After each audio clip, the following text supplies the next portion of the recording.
The Late Night Alternative with Iain Lee on Talk Radio. We have ways of making you talk. Well, I'm not the kind to kiss and tell, but I've been seen with Farrah. I've never been with anything less than a 9. So fine. I've been on fire with Sally Field, gone fast with a girl named Bo, but somehow they just don't end up as mine. It's a death-defying life I lead. I take my chances. I die for living in the movies and TV. But the hardest thing I ever do is watch my leading ladies kiss some other guy while I'm bandaging my knee. I might fall from a tall building, I might roll a brand new car, 'cause I'm the unknown stuntman that made Redford such a star.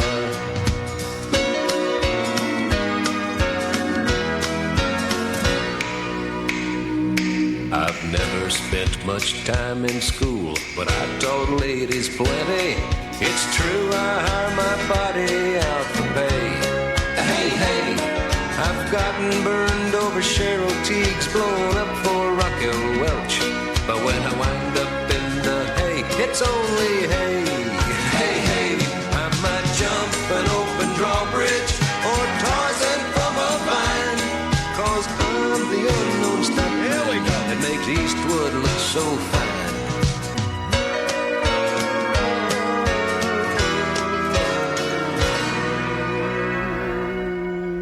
Good evening, dear listener. This is the Late Night Alternative on Talk Radio with me, Iain Lee. Catherine Boyle is there. Evening. And you are welcome to give us a call. 0344 499 1000 is the telephone number. It's a Monday evening. It's flipping cold out there.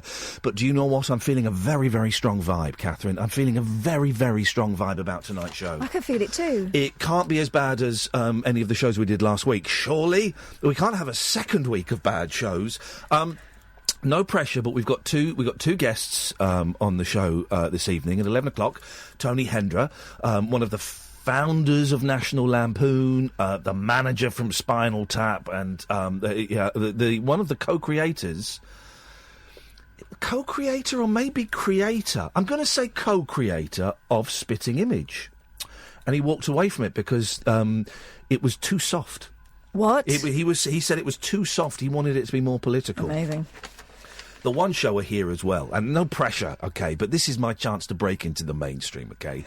And Annie Wallace is here. Hello, Annie. Hello. You've got to come and get nice and close. Yes, I'm nice and close. Because these microphones, I'm going to be honest, Maplin's was closed, and we had to get them from Tandy. Oh, now, Annie Wallace, actor, performer, star of... Well, people will probably recognise you from Hollyoaks. Yes. Now, I'm going to be honest, I've not watched Hollyoaks for about 15 years. That's all right. Well, because for me, Hollyoaks for me was Sunday morning, kind of like hangover. Recovery. Yeah. Omnibus. And then I stopped drinking, so I didn't need... Sunday mornings were filled with going out and doing things. But it's still plodding on, Hollyoaks, isn't it? 22, 23 years now and going strong. Isn't that insane? Because genuinely, I did love Hollyoaks when I used to watch it. But it was... It wasn't meant to last this long. It was meant to be a sort of quick throwaway thing with lots of beautiful people in it.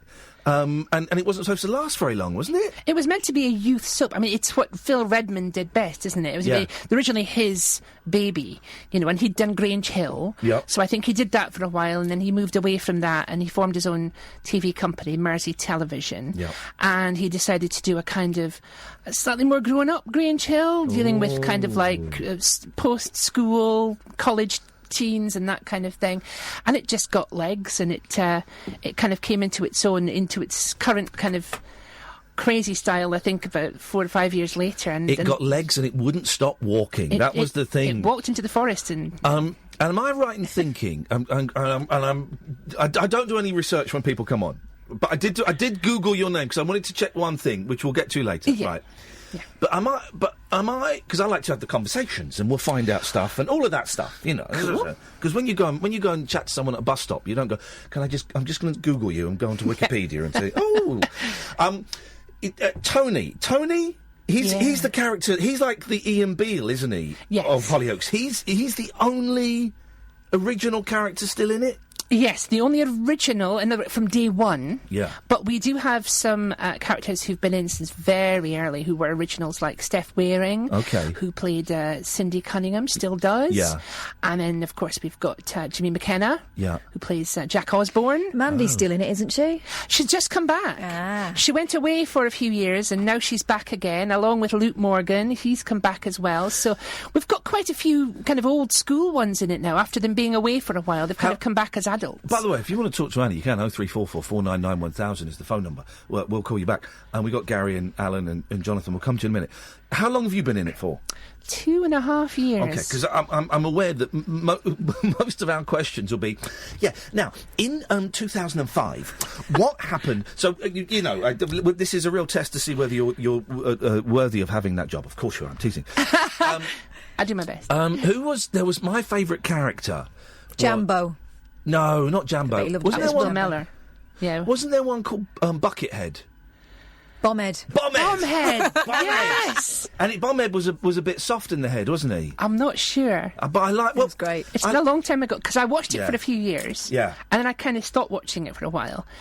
So I kind of know the beginning few years, but I've had to the rest of it. I've had to do lots and lots of internet and try and because I'm working with people who know everything, and I'm like, I didn't want to be the dumb one who was like, oh. So what's your relationship to that character? Oh yeah, of course. And like when I came in, I like drew myself a McQueen family tree. I did, and I put it up on the wall in the bedroom so that I kind of knew where everyone...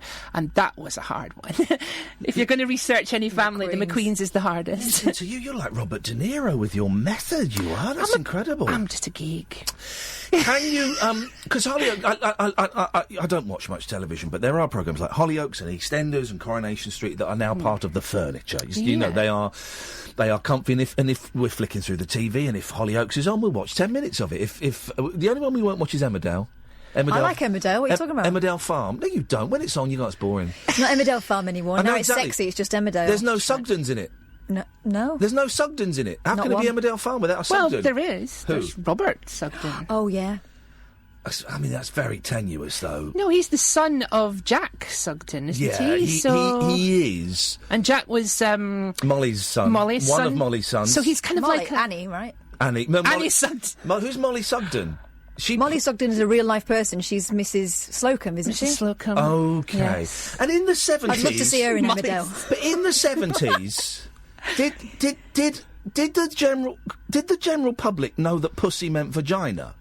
Because that's the joke, isn't it? Oh, come and stroke my pussy. We're talking about vagina. Are You Being Served Now? Not Emmerdale. That was never in Emmerdale, as far as I know. No. Probably will be now. It's filth. But I always thought that you can't use any of this on the One Show. I always thought that. It's my least favourite word for Pudenda. hate it. Yeah, I hate it. But I always thought that was like a sort of an Americanism from the 80s. But if they were doing that in Britain in the 70s, I don't think my mum would have got that joke. Well, that's probably why they got away with it. What I'm doing is I'm arguing that Are You Being Served is more sophisticated than we actually give it credit for.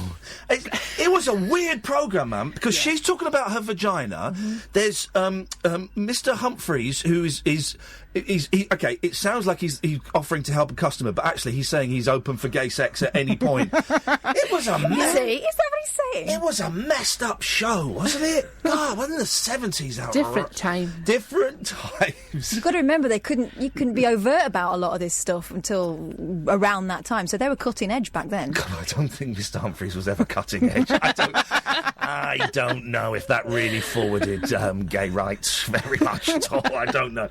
I tell you what, I'm going to introduce you to one of our regular callers, so put your headphones on. Oh, poor Annie. Alan, say hello to Annie. Evening, Annie. Evening, Kath. Good evening. First of all, I bear good news on my mum's front. On your mum's front? What? So, She's back home. She's out of hospital. She came home this evening at 5 to 8. That's late, isn't it? What was she doing all day? Waiting for transport to bring her home. Oh, bless her. How's she doing? She's a lot better. We held 3 minutes meditative silence Magic last silence, week. yeah, it's magic silence, but where people, if they wanted to pray or send energy or vibes or good, all of that. And we did it, and we had 10 callers on the line, and all 500 listeners did it. And it would appear, Alan, that that's actually better than any medical treatment she received. The power of healing does wonders. It does. Now, the bill is quite expensive for this, so you owe me £1,000. Put it on my jungle tab. Your jungle tab, if On the money I had on you winning King of the Jungle. Okie dokie. Well, yeah. And also, I've got a question for Annie. Oh, here we go. A whole next question. Chester trivia. Oh, no, won't. You're gonna test me. Yeah. Okay. No, Tom Cunningham. Tom Cunningham, yes. What was the name of his brother and his mate? Well, his brother was Max, Yeah. I believe, and his mate. Come on, Annie. Destroy Alan. Destroy him. It's a great double act. Max and Obi. Ah, you got me. In your face, Caddick. Thanks for calling. Thank you. Tell you what, that was a moment I felt really old when I saw how big Tom Cunningham is now. He's not a little child anymore. They're not. I know. How many viewers does it get these days, Hollyoaks? Well, it's shown quite a lot across. We have a digital department that makes sure that happens. But I think the main one on Channel 4 gets about 1,000. 1,000? Million. Shh, what did I say? So no. We get about 1 million on. That's all right. On Channel 4, and we get about 700,000 or something on E4, which is the first look. Yeah. And then, of course, a lot of them watch it on their phones, on demand, tablets. Yeah. That accounts for quite a big audience. So, we're bigger than you might think, and that's certainly borne out by the sheer number of people who still come up to us, and it's like, if we were a tiny soap, they wouldn't. So we're quite lucky. For the last sort of 5-10 years, I've got recognised occasionally in the street, but not very often. There'll be someone who thinks I'm Marlon Dingle or Ralph Little. There'll be someone, there'll be some old guy that remembers the 11 o'clock show, or someone might have seen me do a Big Brother thing. But generally, I've been quite anonymous. Then I did that nonsense in the jungle, and I hadn't calculated how big it was. Oh, yeah. And you come back and it's starting to die down a little bit now, but it's everybody. Well, they're not even doing the nudging and it goes over there. They're doing that. They're doing that. Yeah. I was on the phone today walking down Windsor High Street, and this woman, she was quite rude. She came up to us on the phone. She said, "Ian, can I get a selfie?" And because I've not quite worked out the boundaries yet, I went, "I'll call you back." She started chatting. I said, "Let's hurry up." But the thing for me is kids recognise me now. I've never had that, and I love it. 10-year-olds come up to me and they go, "Ian, I love it," because I'm a big fan of kids. We should all go and, I was going to say pat them on the head, but I wouldn't actually. We should all not go and do that. But what was it like the first time? Was it the first episode of Hollyoaks went out? Then you went out to get a pint of milk the next day, and people going, "Hey, flipping heck!" No, it wasn't quite that quick, but it was within a week or so. Really? Yeah. And it was just that kind of sudden recognition. It was the most strange example, I suppose, was about 3 weeks into it, and it was 3 weeks transmission, but of course I'd been filming for about 2 or 3 months. Yeah. So for me, I was well into the job by that point. And I had a few days off, so I went into B&Q, as you do, get myself a new screwdriver and a packet of screws, as you do. Yeah, and this chap came... We want to know what you were building. That's... I think I was putting down carpet. Those strips you go down underneath the door. Oh, yes. I think I was doing that. You're very handy, How can I remember that? Oh, I'm very handy. Yes. I'm very handy, very geeky. So anyway, this guy's walking towards me, kind of in this dirty big overall. He's about 6'2" tall. He's probably about 55 years old. Proper tradesman. Yeah. Walking towards me, and I'm kind of going, oh, I'll just go over to the side. And he walks right up to me and he goes, "That is an amazing storyline that you do. I think you're fantastic." And he just turned round and walked off. And I burst into tears. No! Because it was like, it confounded every expectation that I had. That essentially there was a bunch of, well, not a bunch, but a whole load of people who were like under 35 years old who were addicted to Hollyoaks. And there's this guy, older than me, who took the time to come up to and talk to me about my storyline. It was just the best thing ever to happen to you in a few weeks. This is what I mean about being part of the furniture. It is, you think it's a kid show, but you're right. People like that, isn't it funny? And I would say 50-50. The people who come up to me are a complete mixture of old and young. Yeah. I've been really surprised and delighted about it, obviously. We'll speak to Gummy Gary in a minute. 0344 499 1000. What Gary... Well, we'll find out what he's going to say. 0344 499 1000. I'm Ian Lee. This is the late night alternative on Talk Radio. Neon lit night talk for torch singers, trolley dollies, and train wrecks like me. Never know just where the conversation will take you. What I'm going to say sounds ridiculous. The late night alternative with Ian Lee on Talk Radio. Evening, dear listener. You're listening to Talk Radio on DAB. Maybe you've downloaded the app, or perhaps you're listening to us on talkradio.co.uk. You can even watch us right now, live as it happens, on periscope.tv/Ian Lee. You'll have seen Catherine Boyle there waving, and you'll have seen Annie Wallace there waving. That's waving. They can do waving. Can we stop now? How'd you get into acting? From school. Yeah? The kind of traditional path of getting into school productions and doing stuff like that, and then wanting to go to drama school, but finding that I couldn't. So when I left school... Why couldn't you? Money? Or money? Yeah, money. Yeah.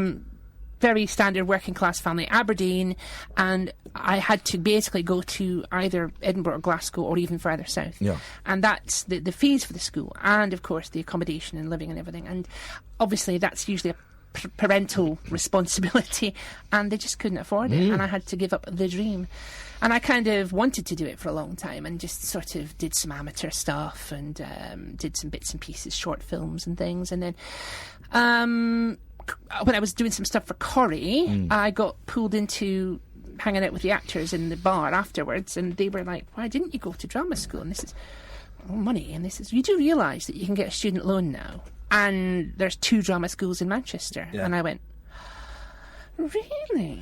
And did that kind of like awaken the beast again? You see, that dream had sort of just been you working in TV but not acting, and that dream was there. And then they said that, and it's like, oh, me? Gosh, really, sir? You flatter me. Yeah, it was a bit of a surprise, and they said, well, obviously you get a student loan. Thankfully, much smaller than it is now. It's horrendous now, but yeah. And I thought, well, good heavens, how old would I have been? I was 35, and I thought to myself, if I'm going to do it. Yeah. Because the job had been getting me down, and I thought, okay, I'll take 3 years out and I'll do it, and hopefully it'll be fun. And it was immense fun, and I learned so much, and I absolutely got the bug again. Yeah. But it took a long time to kind of build a career, because I didn't get an agent first of all, and that's one of the big things when you're at drama school. If you get an agent, you get more auditions than if you're just a solo actor. So it took a long time, and then eventually I got an audition for Shameless, and I did 1 episode of that, where I played a very naughty head teacher. Yeah, didn't you end up splitting up Frank and his missus? Yes, I did. Outrageous. Me and Frank did awful things on the teacher's Did you desk. really? I remember. Oh, wow. Do you? I do remember. And then a few years later, obviously, Hollyoaks came along, and it was just like dream job.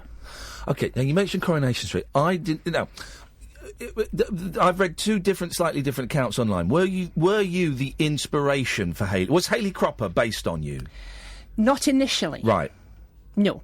The character was created by the writers and producer at the time, back in 1997, as a joke character. 1997. Wow, a joke character. Joke character. We've just had Hayley Cropper's 20th anniversary. Jeez, man. And she ended up being one of the most loved characters that soap's ever had. Unbelievable. Julie Hesmondella, of course. 20, I know. 20 years ago, that was it? Yeah, her debut. Yeah.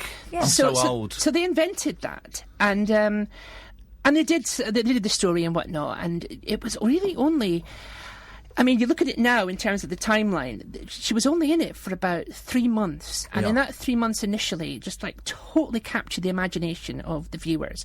And a lot of them are the very, very staid kind of viewers. We should say, because we've got some people who get this, don't watch Coronation Street. No. Hayley Cropper was trans, I always get the terminology wrong, so correct me, but was transitioning from a man to a woman. Yeah. Am I close with the... Yeah, I always want to try and get the right words. And I'm going to say most definitely the first trans character in a British soap. Completely. Yeah. First by trans someone. character practically on television. Yeah. Absolutely groundbreaking. And before they had the first gay character, I mean, obviously EastEnders did, but Corrie had a trans character before a gay character. So that was very brave of them. But at the same time, they realised they were onto such a good thing, and they decided that obviously they had to hang on to her. And Julie's such a great actress. It was, and the pairing just worked. Mm-hmm. So that was the point that they kind of reached out and said, look, we'd like a bit of advice on from someone who's been there and worn the T-shirt, as it were. And so I was kind of picked out of a group of willing volunteers. And so a lot of what happened to her then was shaped around things that had happened to me, and then her character got quite close to me, and then she got a life of her own about a year or so later that didn't need me around. So what kind of things do you feel that you steered them with? It was about things that had happened to her as a child, things that had affected her development, things that happened in a very prosaic sense, such as her tax records being found out at her employer with an old name and that kind of thing. Right, yeah. So that kind of thing, and also just what it felt like, what it felt like in being so out of place, and that kind of lent itself to the storyliners and the scriptwriters, and they went off and did that, and that was immensely when you talk the thing, it felt like being out of place. Yeah. When were you out? When did you feel out of place? Well, when I was 5 years old. Really? Yeah. What did that feel like? What did that feel like? I know it's an impossible question, but you're good with words. What did that feel like, being out of place at 5? Very odd. Because you feel you belong to one social group and not the other, and yet everyone's telling you that that's wrong. And you go, I should be playing with them. And were you actually saying it as bluntly as that to your parents? Or was it more of an internal... It's not something you actually say out loud. Well, some people do. But I think I was initially just kind of going, no, I can't really talk about this. This is not something that... So I did keep it in for a long time. And then I think I was about 8 years old when I finally said it to my mum, because it was like really getting me down. And Mum didn't react very well. She was...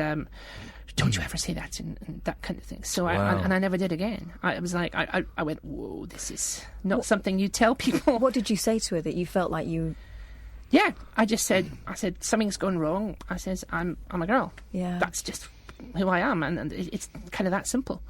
And, how dare you? It was awful. It wasn't great. And, obviously it takes a long time before you can kind of do something about it, and that's what happened. By the way, if I ask anything that's too personal, you tell me to jog on, which I know you will do. Yeah, but I also get the feeling that I could pretty much ask you anything. You go. And what's great is we've never met, but we've spoken on the phone once, and we've sort of communicated quite a lot through Twitter, which is lovely. So I kind of feel like I know you better than I do, because we kind of tweet each other in bits and pieces and all kinds of stuff. So. Are your parents still around? My dad died in 2014, unfortunately, before I got the job, so he never quite saw it. But I know, damn. Mum is still, she's in hospital at the moment because she fell over and did her hip. I think a lot of people, unfortunately, of her age do it. Yeah. So, but she's fine. She watches it and she's very proud. We'll do a 3 minutes energy silence for her. Oh, for sure. We know it works now. She's recovering well. Is she still up in Aberdeen? Yes, the family's up in Aberdeen. Yeah, my sister and cousins and everything. Yeah. And she must be really proud, because I know my mum loves it when I'm on telly, and and it just makes her day. I was out with her filming with this lot, and I got wrecked, and someone went, "Oh, Ian, we loved you." And I said, "Oh, this is my mum," and she loved the fuss being made. Does your mum? She must be really proud. Yeah, she really is, because she helped me as much as she could for the kind of drama and that. Like in 1980, she took me down to London for 2 weeks to be at the National Youth Theatre. Oh, and yeah. she paid for that kind of thing, and she encouraged me as much as she possibly could. She was always saying on the side, of course, you've got to have a proper job. Of course, yeah. Because acting, obviously, never done a living from acting. And it's like, now it's, wow, you did it. Yeah. That's unbelievable. And it's like, yeah, Mum, but that was against the odds, because to get a character like I have on Hollyoaks, the odds are absolutely enormous, and I never thought it would happen. So for me, it's like, every dream came true. And she's cool now that she's got a daughter? Oh, God, yes. Yeah. She's cool with that. She spent 6 months trying to get her head round it when I transitioned back in the late 80s. And she took a long time to get kind of really comfortable with it. Yeah. She only said it once. She went, "Are you sure?" are you sure this is the right thing for you? Because, you know... And I was like, yeah, Mum, That's a good question to ask, though. Are you sure? That's a Just real in case. mum question. That's great. In case you're going to go, oh, silly me, do you know what? Ridiculous. All right. Okay. But, yeah, Dad wouldn't see me for 15 years. Really? Yeah, he wouldn't have me in the house. And he would speak to me on the phone in terms of, oh, yeah, okay, how are you? Okay, here's your mum. So, for 15 years, we had no relationship whatsoever. And really, it only kind of came back when he had a bit of a health scare, and he kind of collapsed and was taken up to hospital. And I think he got quite a shock of his own mortality, and completely off his own bat. When I went up at Christmas, I always used to go up at Christmas to say hi and everything. And instead of doing what he usually did, which was dash out to the pub when he knew I was coming, because I had to phone first. Okay, I'm on my way over. Oh, wow. I'll get rid of him. Right. And he'd stayed. And he stayed in the house. And Mum answered the door, and she went, your father's here. I went, what? And she just went, I don't know. and I went, good for him. Okay, hi, Dad. And he was like, oh, hi, yeah, you want a beer? And he'd not told anyone he was going to do it. He'd not planned to do it. He literally was, right, I'm going to face this. I'm going to do it. And once he kind of, as we all kind of knew would happen, once he realised that the reality was nothing like his innermost fears, like I was going to turn up in a Laura Ashley frock with the 2 kittens under each arm kind of thing, that I was actually pretty much the same person. He relaxed, he just instantly relaxed, and he showed me his computer stuff upstairs and chatted to me. I can't get on the internet, I don't know what's going on. How do you get this modem online? Good for him. So we had a relationship, a kind of father relationship, for about, what was it, 2006? Yeah, for about 8 years. Oh, good. So we had a reconciliation, Yeah. which probably saved me an absolute fortune in analysts' fees. Yeah. Of, parental distancing and that kind of thing. Good for him. My granddad was from Aberdeen, and they're tough old buggers, and they love going down the pub. Why? My granddad Jock was his name, and he had such a thick Aberdeen accent. And when I was like 5 or 6, you can't understand it, Doric, because they all talk like that. But also when we go and see them on like a Sunday, and he'd be pissed. Yeah. Because and I'd be sat there. And he'd just be talking to me, and he was such a lovely bloke. I wish I could sit at his feet again and listen to him. And he'd be chatting to me, and I'd be like... and if there was a silence, I'd go, yeah. And it was... But I know they're tough old buggers from Aberdeen. Oh, it's a cold place. Yeah. It's a cold place, and it's... but they are. It's a strange city because it's really isolated. It's like, it's 3 hours from Glasgow. It's 2.5 from Edinburgh. It's kind of out there by itself. Yeah. So it's kind of very self-sufficient. They have their own factories. Well, they had their own factories of making stuff and everything. Even made their own lemonade. Like outsold Coca-Cola by 1,000,000 to 1. So that independence is. And that difference, separateness from like the central belt of Scotland that everyone kind of feels all together, kind of definitely influenced me. You'd have been brought up, of course, on Oor Willie and the Bruins. Absolutely, the Sunday Post on a Sunday. Every Christmas I'd get an Oor Willie annual in the Bruins, and I just couldn't. Did you understand that? I couldn't say it, and I could jings. That was it, jings. That was it. 0344 499 1000. We've got loads of phone calls. I don't know if they want to talk to you or not, but we will go to them in a second. My name is Iain Lee. This is Talk Radio, and we're going to throw to a break. No rules nocturnal nattering for nightbirds, nurses, and Nosferatu. Ah, right, cool. The Late Night Alternative with Iain Lee on Talk Radio. We have Annie Wallace. I'm going to say it, the star of Hollyoaks. She is Hollyoaks. The rest of them can go home. I'm so not. The only reason to watch it these days. We've got you until 11. Let's take some calls. I don't know. I've got no idea what they want to say. I'm on. Yeah, Gary, you're on. Oh, you're right. Yeah, Gary, could you turn the radio off, please, mate? The radio is off. Okay, good lad. What would you like to say? Nice to have Hollyoaks on as well, though. It is nice to have Hollyoaks on, yes. Thank you. Hollyoaks is here, yes. And Star Wars, didn't like it. Went to see Star Wars, didn't like it. Okay. But did you like Hollyoaks? Hollyoaks is good, yeah, definitely. Is Hollyoaks Star better Wars, than Star Wars? No, Star Wars was rubbish. It was. It was. Are you about to jump to the defence? I'm a big fan. I'm a collector of toys as well. Are you? Well, Very disappointed. Let's get the actual word on the new Star Wars from a professional performer. Annie, you kind of sucked in your breath there as if you were shocked by that. I thought the new Star Wars was pony as well. It's too long. Yeah. I thought it was fun. Oh no! Where was the fun bit? I thought it was fun. I'm very easily pleased. Sorry, love. What did you say? It was good in places. It just so disappointing overall compared to all the others. All the others? What, even the really rubbish ones, the prequels? You know where I stand on those. You know my favourite one is Revenge of the Sith. Awful. Yeah, my favourite's Revenge of the Sith as well. There we go. You see, Revenge. That was a good film. It was, yeah. No, but this last one, it was 2.5 hours long. It was the bit where Luke Skywalker's doing all flicking his shoulder and all of that. Come on. I'm not saying it was bits, but overall it was horrible. Yeah.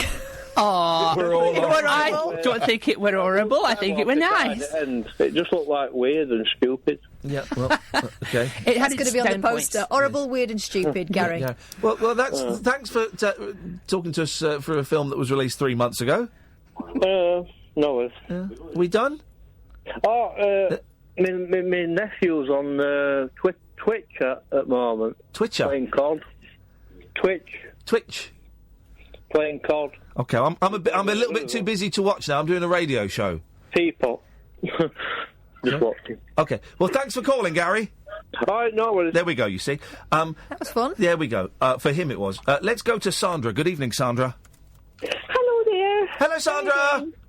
Hi, Ian. Listen, I'm from Dundee, down the road from Aberdeen. There we go. Which is just a big city. I live near Glasgow now. Dundee, home of the Dandy, and I only just realised... DC Thompson. DC Thompson. The Dandy, they don't make it anymore. No. They don't make it anymore. No. I know DC Thompson's are... I know, defunct, but I mean, I love the Bruins and Wally as well, and Hunterwish. Aye. Hunterwish. I don't understand. Press your red buttons at home if you've got a red button, and the subtitles will pop up. That's right. What do you want to say, Sandra? Do you want to reminisce about Scotland? Well, I was just going to say that was a fantastic. I don't watch Hollyoaks, but that was a fantastic conversation. So I will watch Hollyoaks from now on. Hey, it worked. Thank you very much. It worked. Oh my goodness! I attracted a watcher. That's fantastic. Thank you. I've got two sons with autism, and they say the same thing, that they feel different. Yeah, you know, of course. It's how they make society different for them. How old are your boys, Sandra? Well, they're not boys anymore. They're 14 and 19. Well, they're still your little babies. Yeah. They are, and they always will be. I was in London 2 weeks ago with them. You know, we went to lots of shows and stuff, so that was great. But I wanted to ask you a favour, Ian. You don't mind? A favour? Well, hang on. Okay, well, it depends. If it involves money, I can't. Yes. No, it doesn't involve money. Don't worry. It's on Facebook. It's a page called Our Community Space, and they're based in Dundee, and they're doing what David Cameron said about the big society and all that. They feed children who are starving. Oh, yeah. And they're always looking for funding. But tomorrow they're having I'm a Celebrity night for the kids. Would you mind putting something on the page with saying hello and... What, on the Facebook page? Yeah. Right, what's it called? It's called Our Community Space. Our Community Space? Space, yeah, and they're based in Dundee. OK, let's have a little look. Our Community Space. There we go. You're having a Bush Tucker trial. Oh dear. Oh, yeah, mate. That was a sister. Mate, if you're not eating camel's brains and a pig's vagina, then you ain't doing it properly. These kids, honestly, some of these kids, honestly, Ian, they don't get enough to eat. You know, and they don't want to eat that though, do they? They don't want to eat scorpions and turkeys' testicles. No. Maybe they do. I don't know how. I don't know. I tell you what. I've got the page here. In the next break, I'll type a little message.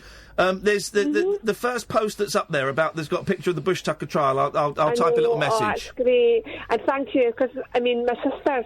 I mean, all her family have got diabetes, and she lost her leg last year, and they offer so much support. Flipping it! You're having a run of bad luck, aren't you? Oh, I know.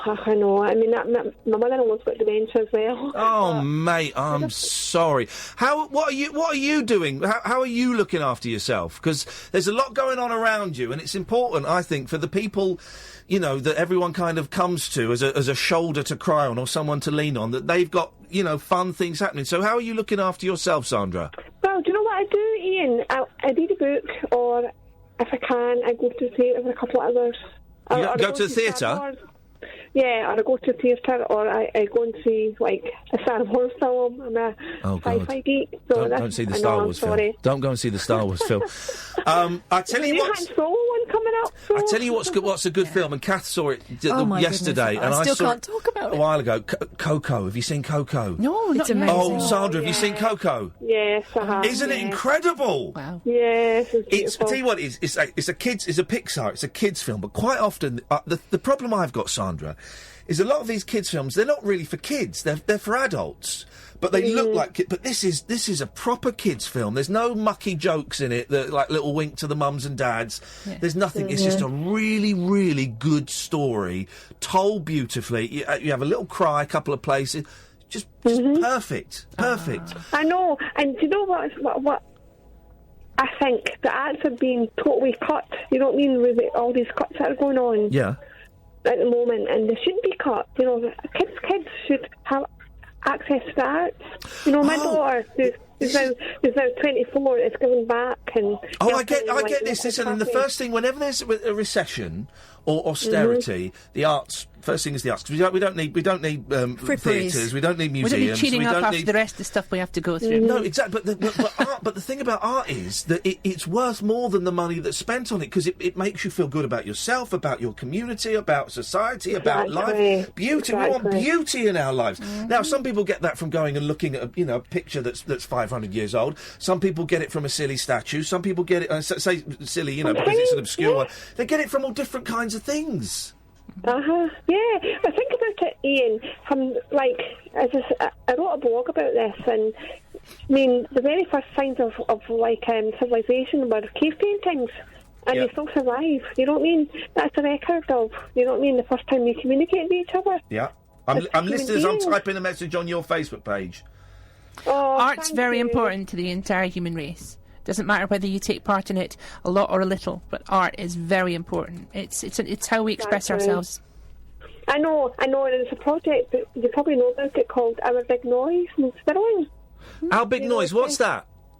Well, it was based on a Venezuelan project. It was teaching working class kids how to play an instrument. Right, okay. But they're getting all their funding cut. Yeah. It's everywhere.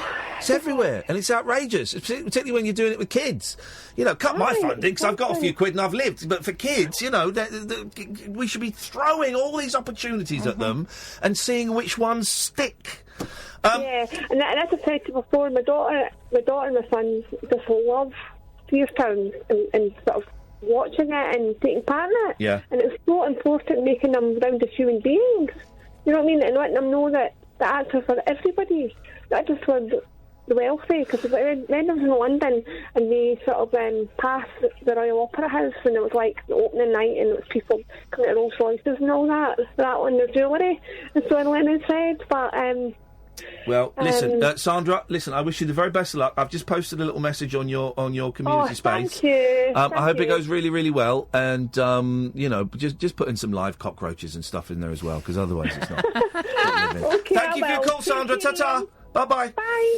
What a nice lady. Yes. We'll have a quick break. We'll have a few more calls, and we'll...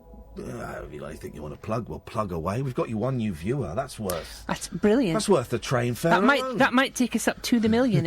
We might have been on 99999, just waiting for the extra one. Waiting for that. 03444991000. We've got Bruce, we've got Lewis, and we've got Annie Wallace is here for another 15 minutes. If you want to take part, I'm Ian Lee. This is Talk Radio. A star-crossed soapbox for sailor boys, stable girls, I'm on the edge, and stripper grands. It depends who you're with, and it depends on the situation. Late night speech radio with a difference. Thank you. The Late Night Alternative with Ian Lee on Talk Radio. Evening, dear listener. You're listening to us on DAB, on the app, or on talkradio.co.uk. I'm Iain Lee. Catherine Boyle is here. Yay. And Annie Wallace, we're both arguing over who's got the best job. I know, but isn't it a joy? Who'd have thought, I get to come and I get to cast my best mate, and I get to come in 3 hours a week. I get to come and mess around and joke around, and we talk. We just spoke to Sandra there about real life, and then we'll talk some nonsense a bit later on. And kind of, your gig is the best job in the world for you. It's incredible, isn't it? It's what I always wanted to do, and never thought it would happen. And when it happens, it's just like the sunshine comes over the hill, and it's just absolutely lovely. How long before you realised this was your life now and it wasn't going to change and be snatched away from you? When they said they wanted to keep me. Because when you go into any kind of soap, you start off basically with a 6-month contract. I think it's pretty much normalised now that they give you a trial, like any job. We'll give you a trial for 6 months. And then they decide whether they want to extend it to another for a year. And very quickly they saw the way the story was going, and they went, look, we'd like to hang on to you for a bit if that's possible. And then last year we had a chat, me and the producer, and it was more like, you thinking of going at all? And I went, wow, they were asking you that. Do you know something about that? I don't know. No, we just wanted to know because from a simple point of view, if you're wanting to write a longer storyline and the actor is thinking in their head, oh, I'll give it 3 years and I'll go off and do something else, then there's no point in them doing that. So I think it was more a case of they wanted an indication if I was just wanting to move on. Yeah. And I said, I'm ridiculously happy here. So that's where we are at the moment. Brilliant. And isn't that good? Yeah. Bit of security in one of the most unsecure jobs in the world. Means I don't have to do computers. It's how many nights a week does Hollyoaks go out? Every night. Is it one of those Monday now? to Friday, right, this is what I thought. 6:30 p.m. That schedule must be insane. Well, the thing is, we shoot everything on single camera. Which means that every single shot has to be set up from scratch, including the over-the-shoulders and the wide shots and everything. So every scene has maybe 6-7 setups. If you've got lots of, 10 people in the scene, and you've got, double that number. So it takes us approximately 2 hours to shoot 2 minutes of scene. And we have 5 units going at once.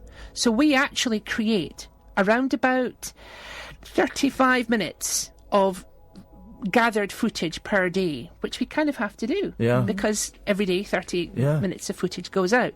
And there's 5 units, all shooting scenes, about 6 scenes a day. It is a proper, full-on, busy job. And if you've got a big storyline on, then you're in for 12 hours a day or more, and 5 days a week. It's a hard thing. Thankfully, I'm having a bit of a quiet time just now, and that's nice in one way because I get to kind of touch base with friends and things. Yeah. And but for the ones who've got a big storyline, it's hard work. Yeah. What's your big hope for your character? That they keep in the show. No, I don't know. Basically, they've just got. This is what I suppose I should mention. As of tonight on E4, which is the first look one, we showed the Channel 4 episode on E4 the day before. Just it's called First Look. And tonight was the one when Myra and Sally got together for the first time. And this is a love story that spans 25 years because they were an item before Sally transitioned. Wow. And they had a son together. Yeah. Aye. And they've discovered each other now at the age of 45, 50, whatever. Yeah. And what they've discovered is they're actually still in love. Still in love. But Myra isn't gay. And she's having to get her head round, how can I be in love? She's in love with the person that she used to love. And she's realised that even though that label doesn't apply to her, the L label... Yeah. She's going to go with it, and she's going to have this relationship. So it's very 21st century. Isn't it? Very quite unique for soap. Gender fluidity. Yeah, very proud of it, actually. Very proud that Hollyoaks have stayed true to it. And it's been a very slow pot boiler for a year. We haven't rushed into it. But they're going to be together for a bit, and fun will ensue because Myra's a big comedy character. And but, that part of it is great. And I hope that they remain true to those two characters, and whatever adventures they have in the future, I'm well up for. That sounds brilliant. That sounds a cracking one. We've got a couple of calls. Where should we go? Let's go to Lewis. Good evening, Lewis. Hi. Hey, Lewis. How you doing? I'm good, thanks. How are you? Yeah, good, thank you, man. What have you got for us? I just heard you guys talking about Star Wars earlier. Yeah, the new one's not very good. Controversial? Yes. I don't think I've heard your opinion on this before, so I just wanted to ask, what do you think about Disney taking the rights to it? Good or bad? Well, I don't know if you heard me ranking the Star Wars films in order of preference. My genuinely my favourite Star Wars film is The Revenge of the Sith. Right. And this and I think Return of the Jedi were my two least favourite. No, Empire Strikes Back was my least favourite. What do I think about Disney? I don't really care. Honestly, I don't really care. I tell you what I quite like is it means...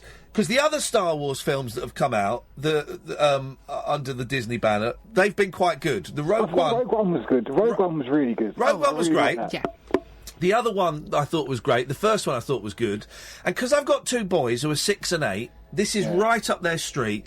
So I know... I mean, this one was disappointing, but they'll pull out all the stops for the last one. There's been a trailer released today for the Han Solo film, which I've not seen. But what it means is for the next few years at least, there's going to be some high-quality science fiction to take that I can go and share with my boys. I love the fact you've got some proper female characters in it that, you know, Leia was holding the fort for a long time by herself, and she was not an ankle twister. She was someone who could save herself. And so from the point of view of having two little girls and having been that one girl playing with all the boys and all the girls fighting over being Princess Leia in the schoolyard, then it's great that, you know, the girls are playing an equal part now. But I don't have any strong feelings about Disney taking over. Okay. May I say something else quickly? Yes, you may. Okay. How do you feel about Disney taking over 20th Century Fox? Okay. I have no strong feelings about any of Disney's corporate takeovers. Because I think it's a bit sad, like the Alien and Predator now. Like, those films still exist. Yeah, I know, but like they're going to remake them. I don't know. I just wanted to ring in. I just wanted your opinion. No, listen. I'm sorry. I feel I've disappointed you, but I don't. I don't have a strong opinion. I didn't know about the takeover of 20th Century Fox, but if they remake them, you don't have to see them, and those original films are still on DVD. Have you seen? There's a new Cloverfield, which they just released on Netflix today. Mm-hmm. Oh wow! Are you a fan of Cloverfield? I saw the film. Okay, thanks for calling. Annie, are you a fan of the Cloverfield experience? Yeah, I found the first one, the story was great. Yeah. I found the shaky cam very difficult. It gave me a migraine. It doesn't make me feel very well. Yeah. But I stuck with it, Motion and it was sickness. interesting. I thought 10 Cloverfield Lane was fantastic. John Goodman. You can't go wrong with... It was great, wasn't it? Yeah, it was great, and it was beautifully paced, and you didn't know what was going to happen, and then this big shock ending. It was really enjoyable. Yeah. I have read some reviews for the new one. Yeah. And I'm a bit worried. Well, I can confirm your worries because I watched it today. Because I saw on Twitter they've just dropped a new Cloverfield film, and it's a woman of colour. It's big excitement as they say in America. A woman of colour is the lead character, so the two kind of things are: it's a woman of colour as the lead, and it's just, no one even knew this film existed, and it's just appeared on Netflix, right? Yeah. And I thought, well, I'm not going to read the reviews. I'm just going to watch it, and. Yeah, it's a bit... it's a bit too jokey. There's that Irish gentleman... Chris O'Dowd. Yeah, who I think is brilliant. Yeah. But he's in this as comic relief. Why do things need comic relief at all? This is what I was thinking. And I was thinking... Jar Jar Binks. Yeah. And I like Chris O'Dowd a lot. I think he's brilliant. And I think he brightens up anything he's in. Yeah. And I thought, this is great. We're going to see him... He's going to get nasty. Wonderful in Bridesmaids. Yeah. Oh, God. I've not seen it, but I think he's funny, man. I've always thought he's funny. Yeah. But no, he's like playing it for... He's been told... He's a comedy character in it. And I thought, no... And... I found myself looking at my phone quite a bit while I was watching it. And that's a bad sign. Yeah, I mean, it's not great. Oh. It's a real disappointment. Well, it wasn't supposed to be Cloverfield, apparently. It was going to be a film called The God Particle. Okay. Because we'd heard about this. Those of us who are the genre... You are geeky, look. Go on. No, I love it. I am geeky. Yeah. It's the fourth time. So, it was going to be a film called The God Particle, and we heard about it. And but can you do that? Of course I can. Hey, Kath! Yeah, I'm going to do it again spontaneously. Put your hand down, shake your fingers. Do it now. Right, she's cheating, you're in. Can you do it with your other hand? That's a bit harder. Yeah, that was a little bit harder. Okay, and just do it with your first hand again. Stop it! Get out, Kath. What are we doing? This isn't a radio thing, This isn't good for radio.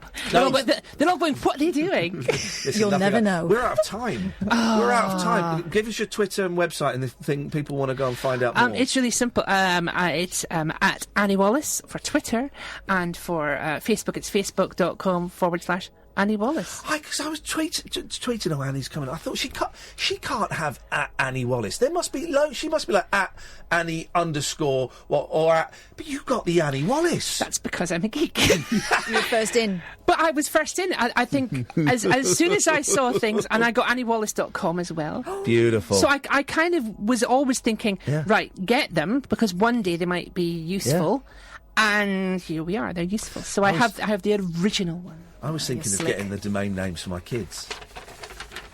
Well, that's not a bad thing to do. It's not a bad thing to do. Anyway, we got off on a tangent.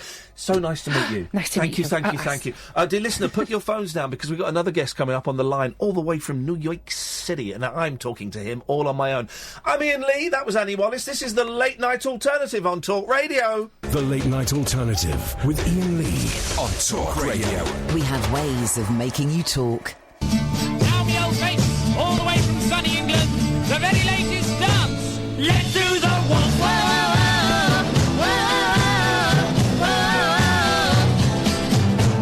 Hey, come do the waltz, babe. How can you resist? Hey, come do the waltz, babe. I want to tell you that you don't know what you've missed. You may think it's older than sin, but it's so far out that it's in. So let's do the waltz.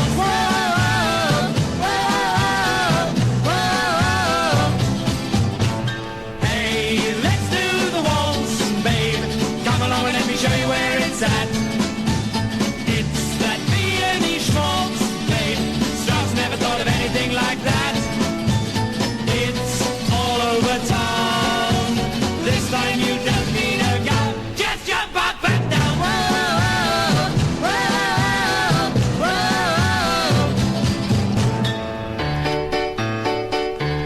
Let's do the waltz. Oh yeah, oh yeah. Together, of course, of course, of course. Then you'll be mine, mine alone, until the cows come home. Mine alone. Hey, let's do the waltz, babe. Come on, come on, come on, come on. Hey, let's do the waltz, babe. Do you really think that I'm putting you off? It's something other than else. Let's hope that it sells. Yeah, it's the waltz.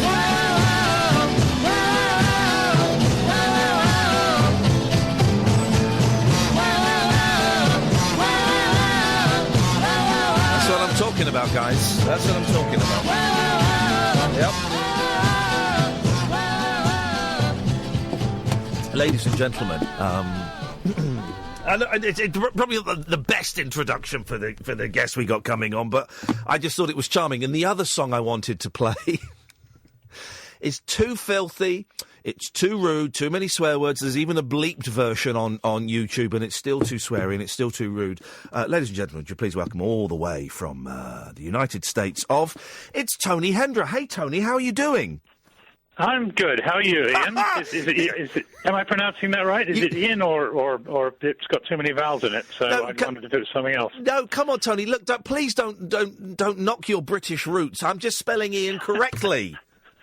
Okay. It's so it's so funny hearing your voice. God, it's wonderful, Tony. It's such a joy to have you on.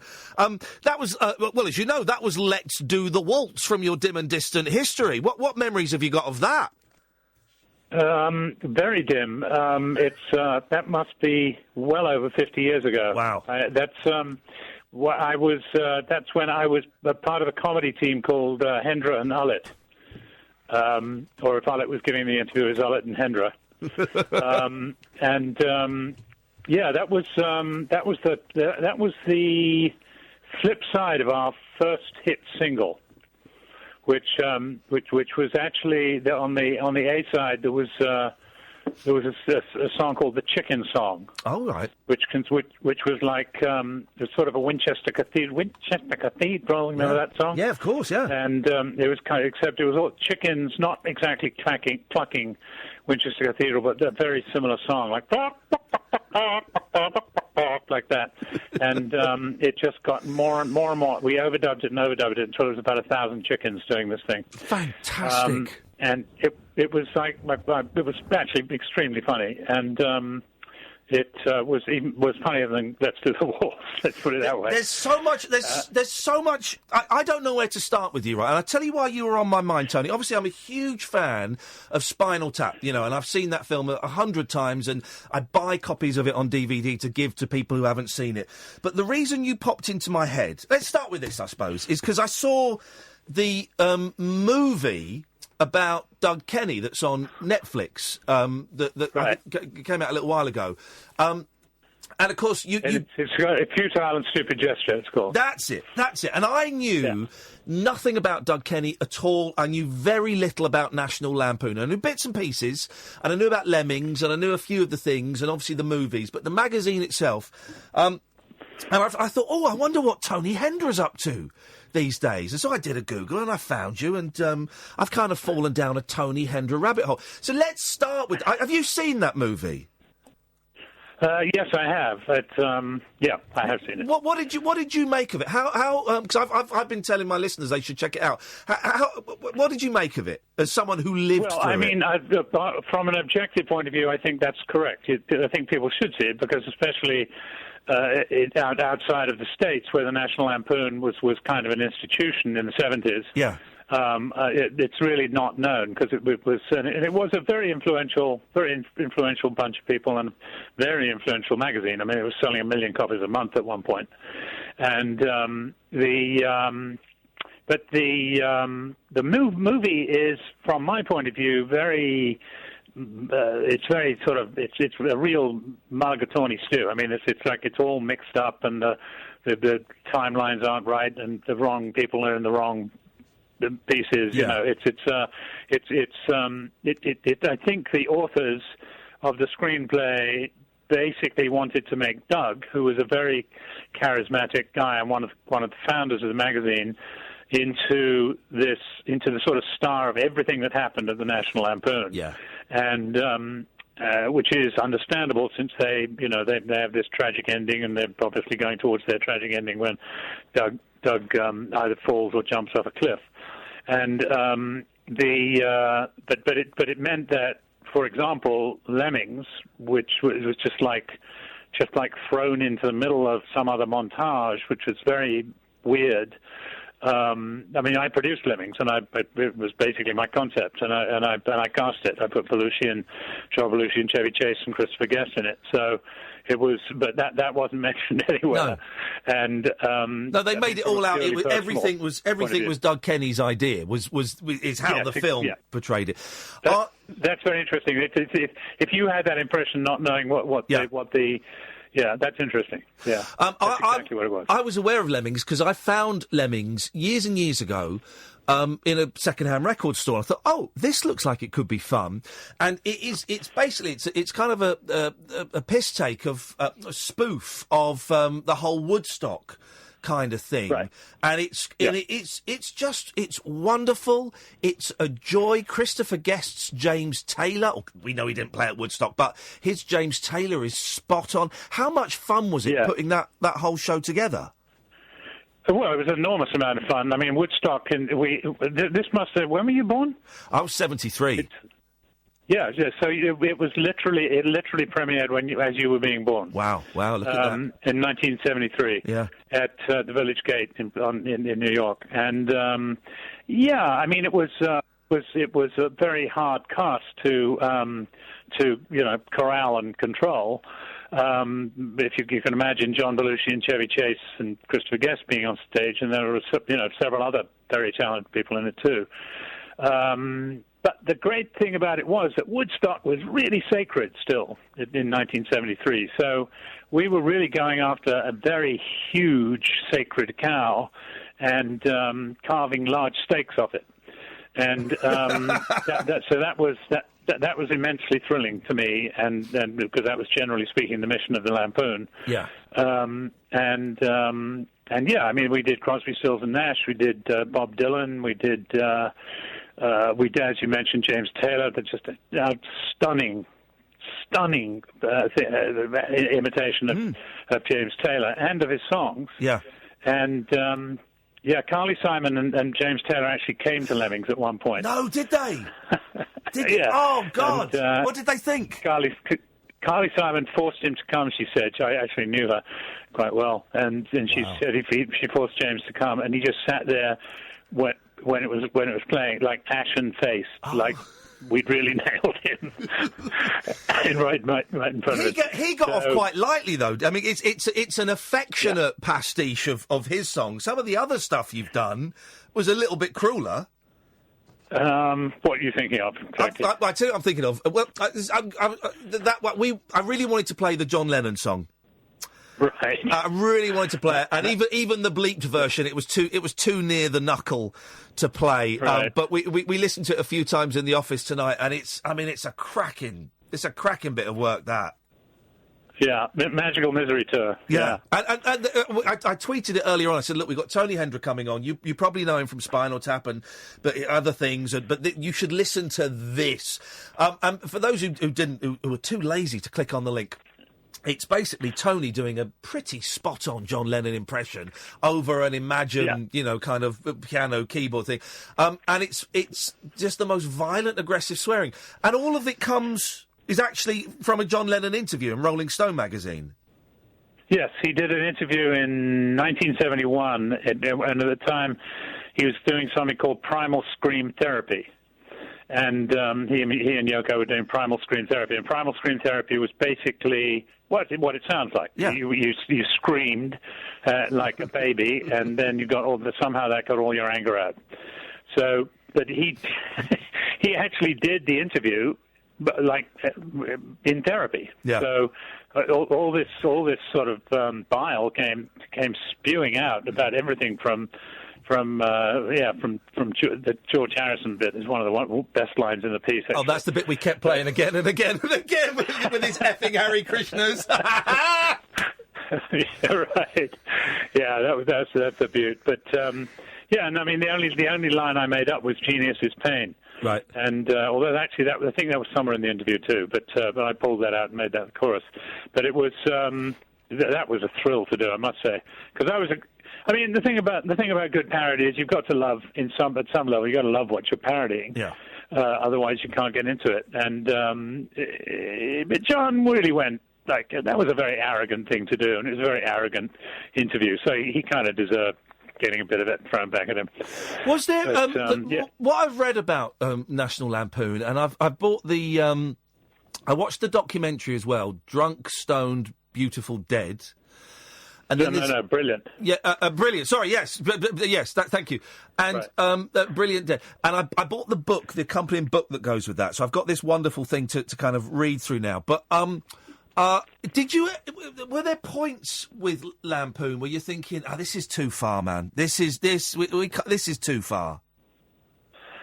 No, not really. I mean. I can't. I mean, there was my first issue. Let me answer it this way. My first issue of the magazine was in January '72 when I first came on board as a full editor, and they gave me an issue to do, and the title of the issue is Nothing Sacred, and the idea was that we would do exactly that. We would try to think of things that I probably can't say on this show. Probably, yes. Well done, thank you. Yeah, so I won't try. But they involve things like the Virgin Mary and the Holocaust and so on. Yeah. Not I didn't do that, but I mean there were people who were coming up with stuff that was hilariously funny. But I mean it was just what we did. The whole idea. I mean we had. This is at a time when the most popular poster on American campuses was Che Guevara, that heroic picture of Che, remember, with the beret on and the red star in it. And we the cover of the magazine was that poster with a cream pie in its face, and so it went went up or down from there, depending on your metric. How did there's so many? This is the thing about you, Tony. There are so many different facets to your career, and so many. It's like you've lived about 8 or 9 different lives. Let's go back a bit because I tell you why. Because I discovered today that you were almost a member of Monty Python. Yeah, well, I don't know about that, but I mean certainly I was at Cambridge with John and Graham. And actually with Tim Brooke Taylor as well, and Bill Oddie, but they were there in the year after us. But Graham and John were in my year, and we were all in Footlights. So the Footlights review that year had John and Graham and me and Bill Oddie and Tim Brooke Taylor all in the same and Joe Kendall too, all in the same cast. And you wrote you wrote stuff with Graham Chapman. Well, actually, we had an act together when we came down from Cambridge. We actually started an act. We'd been doing an act when we were still at uni, sort of for Mayballs and things like that. Yeah. But so we decided to go pro with it, and what was the act? What were you doing with Graham Chapman? Well, I was the straight man, the first and only time in my life. Right. That's all I can remember. Oh wow! Yeah, he was so funny. Oh. I mean, you can only qualify it with words you can't say on the show. I know. Yes, we often. Catherine, my producer, and I often fantasise about, people that are dead that we'd love to say. And don't forget, next week we've got Graham Chapman coming live into the studio to chat about his, and these wonderful people that we don't get to talk to. Yeah. But so anyway, he was, so we did that. And what I don't know quite where you got that from, but it, I never really thought I was up to Monty Python standard. I don't think I am, but as a performer. But did I not read an interview somewhere that I'm sure I read an interview, but it was on the internet, so everything is made up. That John Cleese sent you a telegram or something when you were in America saying, "Hey, we're working on a show you might be interested in," but you just signed a big contract with American TV. Yeah, well, actually, yes, that is true, and the timing I'm not quite sure about. I think it was 67 or 68, but anyway, he sent me a very sort of optimistic letter saying, "You really should come home. We're doing a lot of great stuff, Graham and I, and Graham would like to write with you, and we've got all kinds of stuff in the works." Now, I mean, I don't know if at that point they were already talking about Python. I think they were talking about.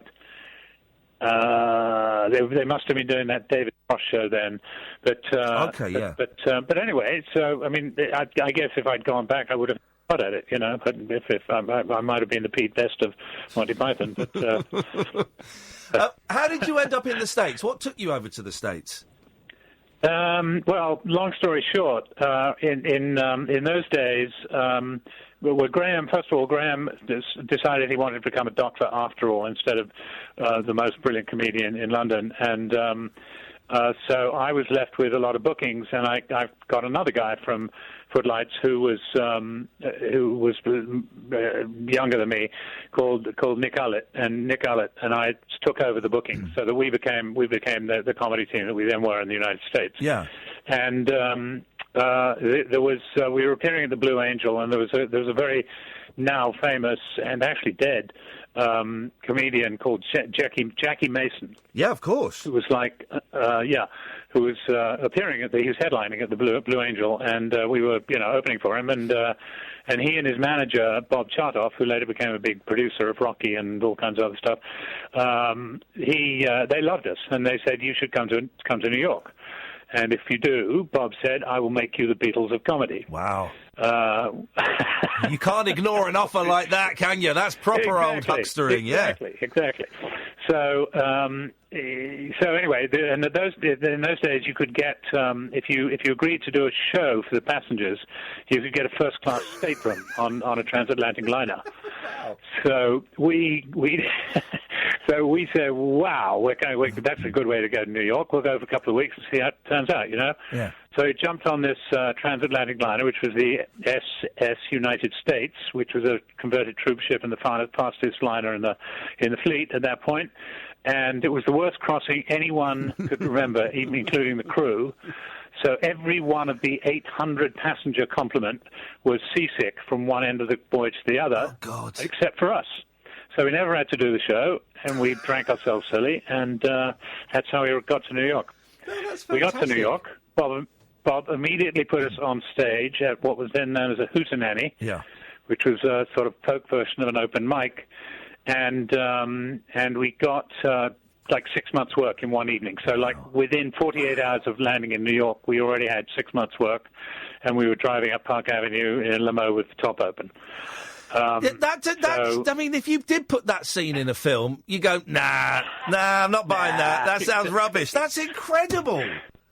Yeah, but what was even more incredible was that the first job we got, which was right across Bleecker Street, it was actually at a place called the Bitter End on Bleecker Street, that Hootenanny was, and then across the street there was a brand new club called Cafe A Go-Go, which later became a legendary jazz hangout, and the opening act there, to debut the club, was Lenny Bruce, and his opening act was Hendra and Ullet. You've shocked me. So we opened for Lenny Bruce. I know, you've shocked me into silence. You opened for Lenny. I didn't know that, Tony. That is amazing. Yeah, it was because I'm fascinated by Lenny Bruce. I'm fascinated by, the excitement of his live stuff. I'm also fascinated by kind of the spiral into drugs and stuff. He must have been at the peak of his powers then, or approaching. Yes, he was actually. It was. It was actually a very tragic booking, but. It was, he was on top of his game, and he was like completely my idol. I mean, Nick too, but less so. But I was just like, he was my god. I mean, he was exactly what I wanted to be. Just going as far as you could possibly go. So we sat on the stage, having done our useless little opening act, which nobody listened to, and just lapped this stuff up, and it was just amazing. But even more amazing was that 4 days into the gig, we opened on a Monday, and on Thursday, as he came off stage, 3 very large NYPD police department, that is, cops surrounded Lenny and busted him. Wow. And took him off to the 6th Precinct in Lower Manhattan, and charged him with obscenity. Which was, he'd been charged with obscenity in San Francisco and Chicago at this point, and beaten the rap in San Francisco, I think, but not in Chicago. So anyway, it's a long story. There's a lot more to this story, but anyway, so that was Lenny, and then Lenny he bailed out, and Lenny came back the next night and did exactly the same show, and the next week he was busted again. What was he saying? Well, maybe I shouldn't ask what he was saying that was deemed as offensive, because he was. There's some stuff I certainly couldn't say, but and he was saying a lot of stuff that was considered lewd, let's say, right? And very funny stuff, but also doing some very, very sort of sharp satirical stuff. But one of the things that he did do, which wasn't sort of, it was really just a sort of passing observation, was that this was would have been March 1964. So but less than 4 months after the assassination of Kennedy. So and he was doing this thing about how Life magazine had these things from something called the Zapruder film, which is the only photographic record of it, where it showed Jackie Kennedy apparently climbing out on the trunk of the Cadillac limo they were in, and trying to get out of the line of fire, right? Yeah. With her husband sort of slumped already beside her, and Life magazine printed this and captioned it. Mrs. Kennedy Mrs. Kennedy attempts to leave the limousine to go for help. And it was so clear to anyone with, like, you know, an IQ in double figures that she was, as Lenny said, hauling ass out of there. and he said that, you know, she was hauling ass to save ass, if you'll forgive the expression. And that, he got some laughs because it was Lenny. I bet he got a sharp intake of breath as well. What's that? I bet he got a sharp intake of breath as well, that close to the event. I think it did too. Yes, it certainly did. I mean, but the thing was, it was a legitimate observation, and then he went on with his act, you know. But I'm just convinced that the New York Catholics, and I speak this as a Catholic myself, were particularly offended by that, and almost all the cops in New York at that time were Irish and Catholic, and that was what they really busted him for. They said it was obscenity, but actually it was just being blasphemous about, you know, holy Jackie Kennedy. Tony, I've got to take a quick break. I know we said half an hour. Are you okay to stick around for a bit more? Yeah, sure. Are you sure? Okay. By the way, I've got some good news for you. Jackie Mason is still alive. Oh, is he? Yes. Oh, shit. I know. Someone just phoned up and said, I saw Jackie Mason in December. He was fine. I've just Googled it. He's still alive, Tony. So I'm glad I could bring Maybe it's me that's dead. Maybe. Tony, stay there. I'm talking to Tony Hendra. This is already... It's gone off in wonderful tangents. I hadn't even expected it to, and I've not even asked him the stuff I want to ask him. Don't bother calling in. I'm hogging this one myself. I'm Iain Lee. This is Talk Radio. The late-night lip service for lovers, loners and lounge lizards. Well, where exactly is your accent from? The late-night alternative with Iain Lee. I've forgotten your name already, excuse me. On Talk Radio. You're listening on DAB, on app, or around the world at talkradio.co.uk. Tony Hendra's on the line from America. Tony, you still there? Yes. I've got to ask. My mind's a bit scrambled from what I just heard. No, don't worry. Ignore it. The focus. We're back in the room. Now, I am obsessed. Obsessed is too strong a word. I'm fascinated by Chevy Chase, right? Because I think he's really, really funny. And I love a lot of his movies. I love a lot of his SNL stuff, and I loved him in Community he did recently. But I'm also fascinated by the man, because apparently he's a nightmare to work with. And I don't want to go down a whole Chevy route, but I just wondered what your recollections were of working with him. Well, I mean, I only worked with Chevy in Lemmings, but I cast him, and I cast him because... partly because everyone else hated him, and the reason. Love it. But the reason I loved him was that, or that I wanted him in the show, was that he seemed to have a very, what to me at that point was a very lampoon attitude towards comedy itself. Yeah. In other words, he did not take the business of being funny as seriously as most people do. And basically set out to destroy what was funny. I mean, he did funny stuff, but then destroyed what he was doing. Right. And commented on it. And it was and if he didn't actually say anything, he just commented on it with this very sort of mobile, very handsome, very expressive face. And I just thought there was a really interesting talent. He was not liked by the rest of the cast. Not at all, and especially not Belushi. But then Belushi had an ego as big as Chevy's, and was probably more talented too. Yeah. But Chevy was had a very, even then he had this very intriguing way of sort of having it both ways, if you know what I mean. He got the laughs, but he also got laughs at the expense of his own laughs. Yeah. And so I can see that would irritate people, and especially since he he did seem to sort of like to subvert things. He didn't screw them up when they were actually in front of an audience, but in rehearsal he did a lot of that, and it was funny, but it was also very disruptive. So. Was he was ahead of his time, cocaine a big thing at Lampoon? Because it was the 70s, and I know there was a lot of drugs going on. I know, obviously, Doug Kenny was taking a lot of drugs. Was there a period when cocaine was kind of working in favour of the magazine, i.e. it was, keeping people up and they were able to focus? And then was there a tipping point when the cocaine kind of started to ruin things? Well, I think I don't.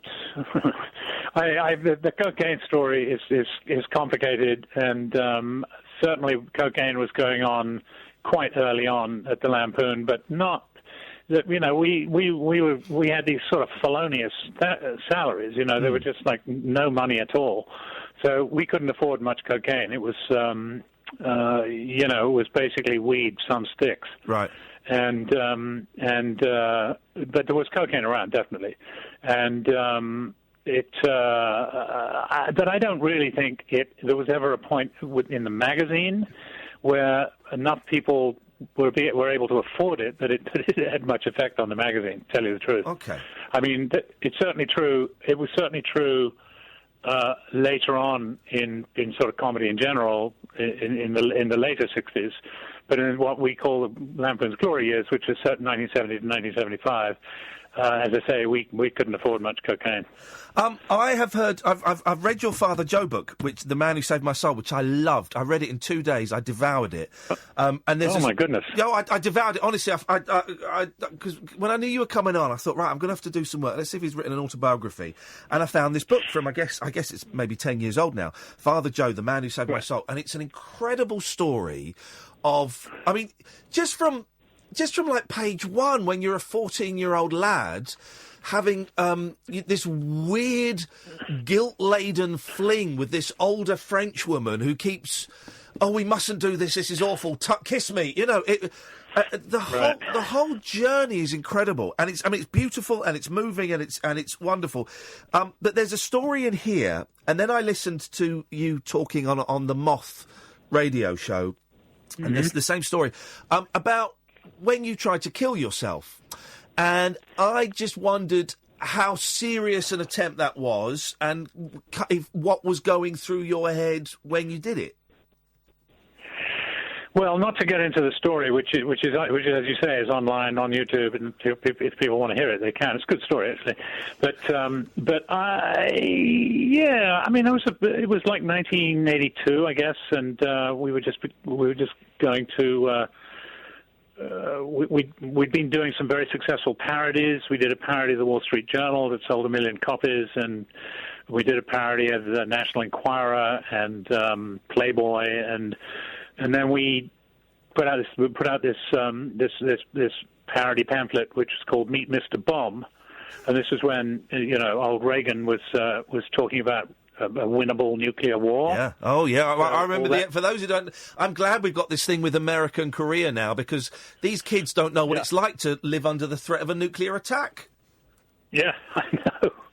So anyway, we put out this thing called Meet Mr. Bomb, which was basically a sort of long pamphlet explaining what you could do if your house was hit by a 20 megaton hydrogen bomb, which you could duck and cover, or you could melt.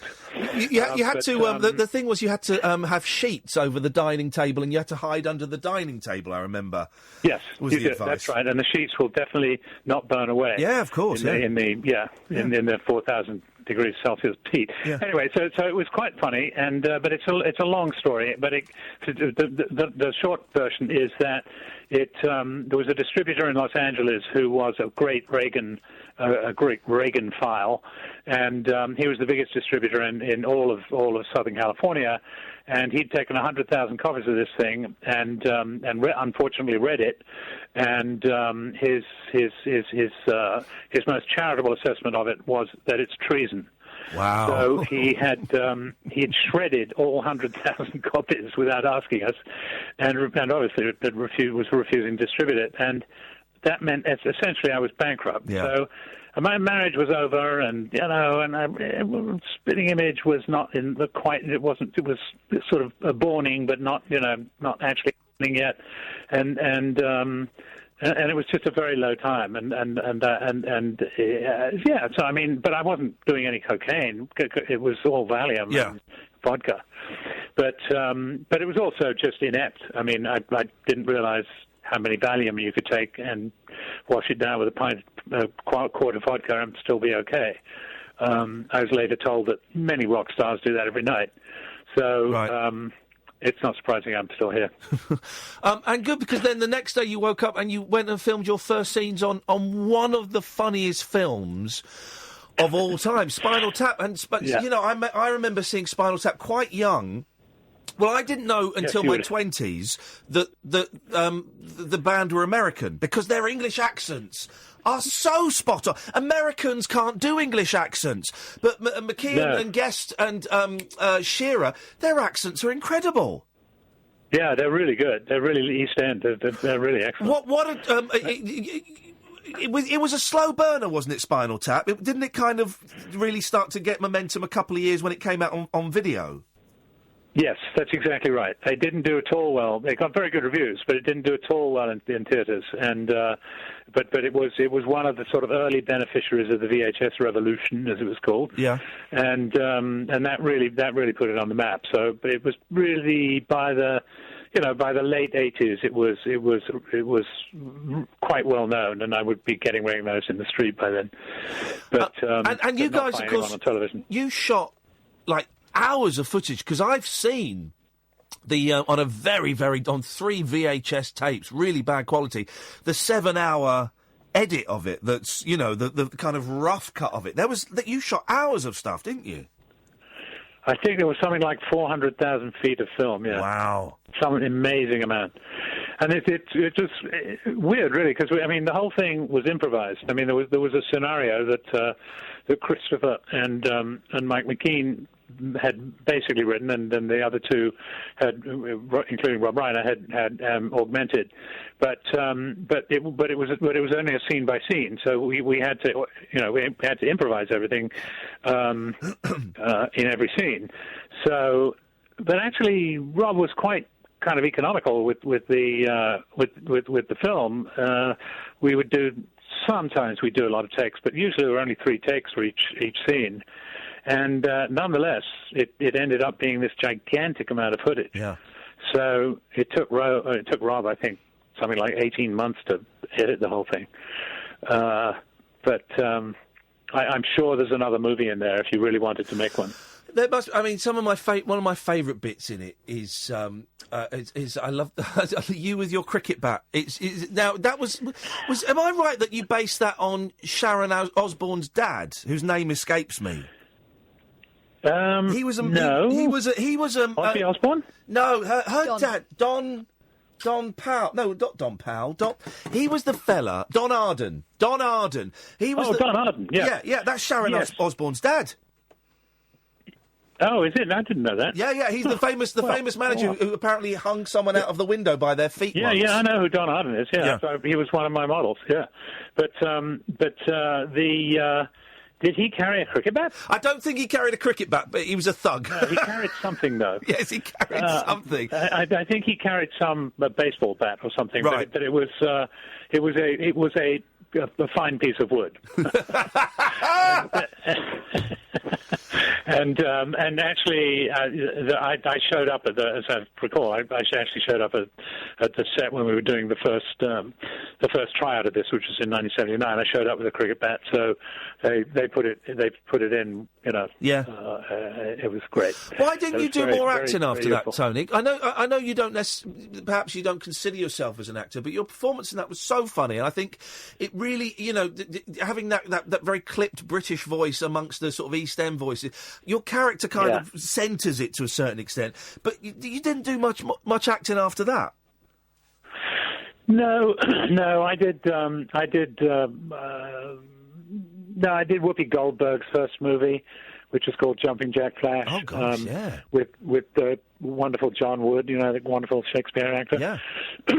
and a couple of others. But I never really wanted to be a performer. I mean, I as soon as I had the opportunity to end the act, although it went on for about 5 or 6 years back in the 60s, I took it, Yeah. And I love recording in the studio. I love being an actor in the studio, as you can tell. Yeah. But it's I'm just not comfortable in front of a camera, and but it was just there was something about the whole style of Spinal Tap that made it just very easy to do, Yeah. and it was very easy to be obnoxious around these three morons.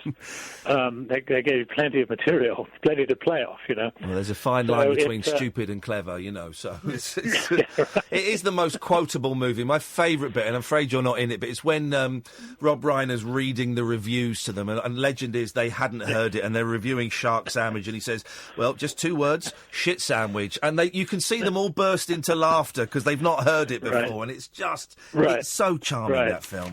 That was ad-lib. The Father Joe book, the man who saved my soul, and I thoroughly recommend this, dear listener. You can get it on Amazon. You get it, it'll be in libraries and things. I was not expecting this book, Tony. When I got it and I read it, this is not the book I was expecting. It is this beautiful story of a boy kind of lost. I get the impression, and not quite sure where they're going, and taken in by this lovely old monk on the Isle of Wight. But I tell you what, the first journey to the Isle of Wight, when you're going with the almost cuckolded husband of this French woman who seduced 14-year-old you, and he's taking you there because we're gonna find out what this father thinks should happen to you, and you're expecting the thrashing of your life. That's a really weird, horrendous journey. Yes. Well, I mean, this is all. I mean, that section of the book obviously is about Catholic boyhood and girlhood, for that matter. Yeah. But Catholic boyhood, I don't know if you're of the persuasion, but no, I'm not. But I'm reading that. I'm glad, because it sounds horrendous. It was pretty bad, because this was the 50s, so it was still hellfire and damnation, and don't touch yourself, the priest would say. I'm allowed to touch you, but not you. Yeah, unfortunately, yeah.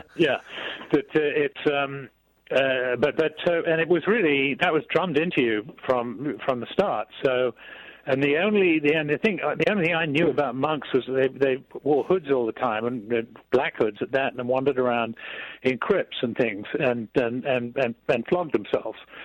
So I had no clue where this guy was taking me, and so I was imagining just being taken down to the crypt and flogged and stuff like that.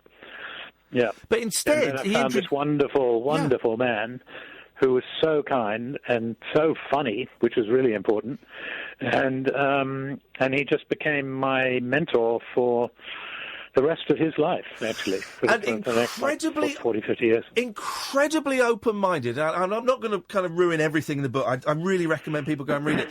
But at the end, when he dies, and you kind of find out that, of course, you weren't the only person he was offering counsel to, but he was actually quite progressive for this, this old monk. That he was helping gay people and people with AIDS, and he just sounds delightful, and just a lot of laughter, and calling you dear. Yes. Listen, dear, let me tell you, and it was just what a wonderful person to have shared your life with. Yeah, I mean, I was immensely lucky. I would have certainly gone off the rails many times. I had plenty of opportunities, and he was always there. There was always, as I said, this like gossamer thin thread connecting us. Even when I had no faith at all, and had done half an ounce of coke the night before and wanted to jump off a building. Yeah. But he was always there, and it was always the same Father Joe, kind, big nose, big ears, big feet.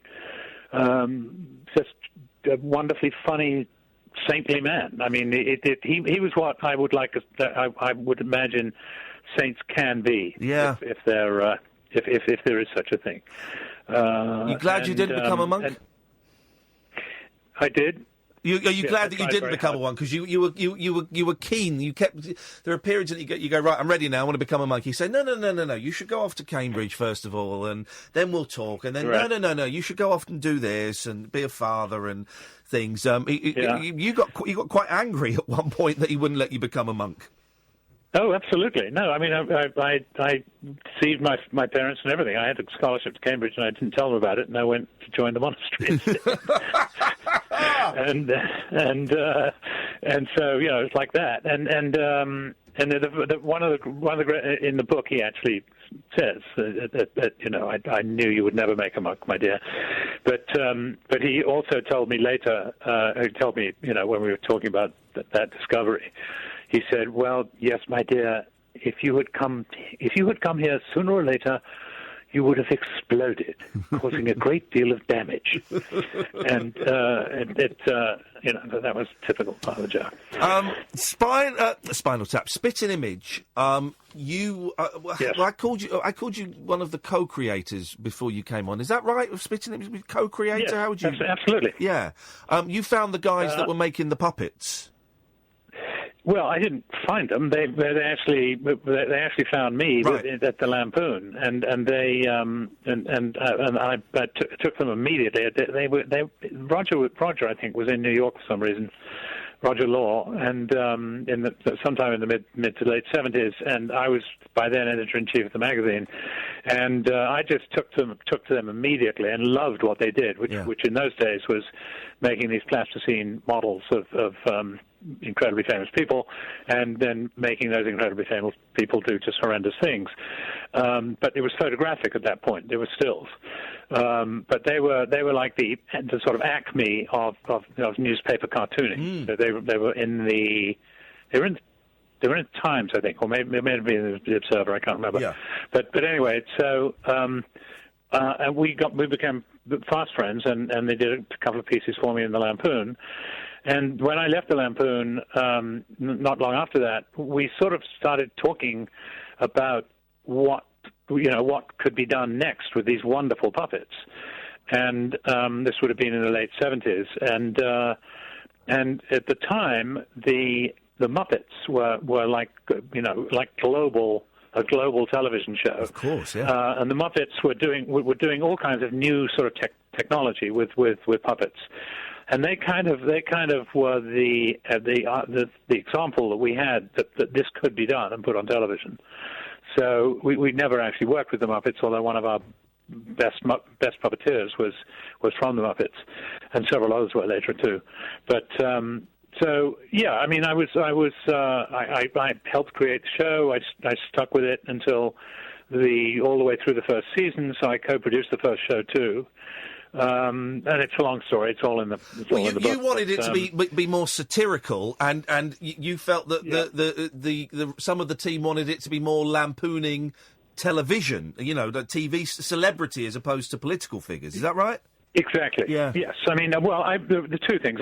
First of all, I wanted to be genuinely satirical. In other words, I never wanted to do just sort of sketches that come one after the other with no particular rhyme or reason. I wanted to do little mini sitcoms which would run every week, and then there would be 4 or 5 of them in the show, and you'd come back to them. Like one of them was called Exchequers, and Exchequers was where all the retired prime ministers had gone, to die, basically. Yeah. So it was full of Callahan and Douglas Hume and so forth, and it was hilarious. I mean, it's really funny. All these old puppets like snarling and sneezing and just generally being old and disgusting. Yeah. And then there was another one which actually did make it on the show, which was called Number 9 Downing Street, in which there was a very pleasant old gentleman with silver hair called Mr. Wilcox next door at Number 9. So Maggie spoke over the garden fence to him, and he's quite clearly Hitler in retirement. And that was one of the sitcoms. And then there were a couple of others. And so that was my plan. And John Lloyd, who had real chops, I mean, he had a very good resume, He said, no, I want to do much more. I want to do everybody. I don't want just politics. I want to do celebrities, and so we actually got on, John and I, but there was a lot of other politics going on, which was much uglier, and that was kind of used as the reason to push me out. But I got a BAFTA nomination out of it, and that's all I care about. That's it. You got a nomination. What are you doing now, Tony? What do you do now?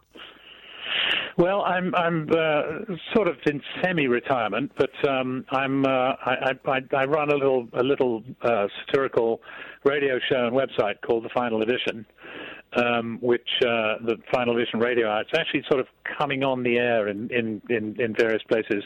It's a podcast, and it runs about 30 minutes. It's called The Final Edition Radio Hour, and it's actually available on iTunes and so forth and so forth. So if anyone's interested, they might want to go and listen to it. It's modelled very, very largely on the old National Lampoon Radio Hour. So it's fully produced sketches. It's not sort of two comedians yanking at one another. It's very funny, and I'm going to tweet the link to it in a little bit, so that people can check out. Okay, Tony. Hey, listen, man. Honestly, it's such a thrill. You sound exactly the same as you do in Spinal Tap. It's such a joy and a thrill to talk. I don't know if that's a good or a bad thing. I don't know. But I never lost my accent, even after 50 years. Well, because I was asking Kath about this. How did you do that? Because your accent is still so British. What have you done to keep it? Because whenever, I remember Jim Dale, the Carry On star, when he went and did Barnum in New York, suddenly he had a transatlantic accent. You've not done that. Right. No, well, I'm a very slow study. Right, okay. And it might be one reason. But I don't know. I mean, I kind of like my voice, so I don't particularly want to change it. No. And in any way, in heavy traffic, I become very American. Tony, it's honestly such a thrill to talk to you, man. Anytime if you get bored and you want to come on and have a chat again, you'd be very, very welcome. Okay, well, we've got lots of other stuff to cover. I know, we did this. I've barely touched any of the stuff that I wanted to talk about. We'll get you on again, man, definitely. I've loved it. Thank you so much, Tony. You bet. It was great fun. Thank you so much for the interview. Nice one, mate. Thank you very much indeed. That's Tony Hendra. Wasn't he delightful? We'll put all these ads together, so just give us an out time so that we can get to the top of the thing. Wasn't he delightful? Man alive. I'll tweet his podcast link in a little bit. I've found as well the... thank you. Christopher Guest doing James Taylor from Lemmings. I've got to check there's not swears in it. I don't think there are swears in that one. I don't think there are, but you've got to be so careful. That John Lennon thing I tweeted is filth and is awful and is terrible. Wasn't he delightful? He loved that. Did he? Yeah, oh, he really good, did. Good.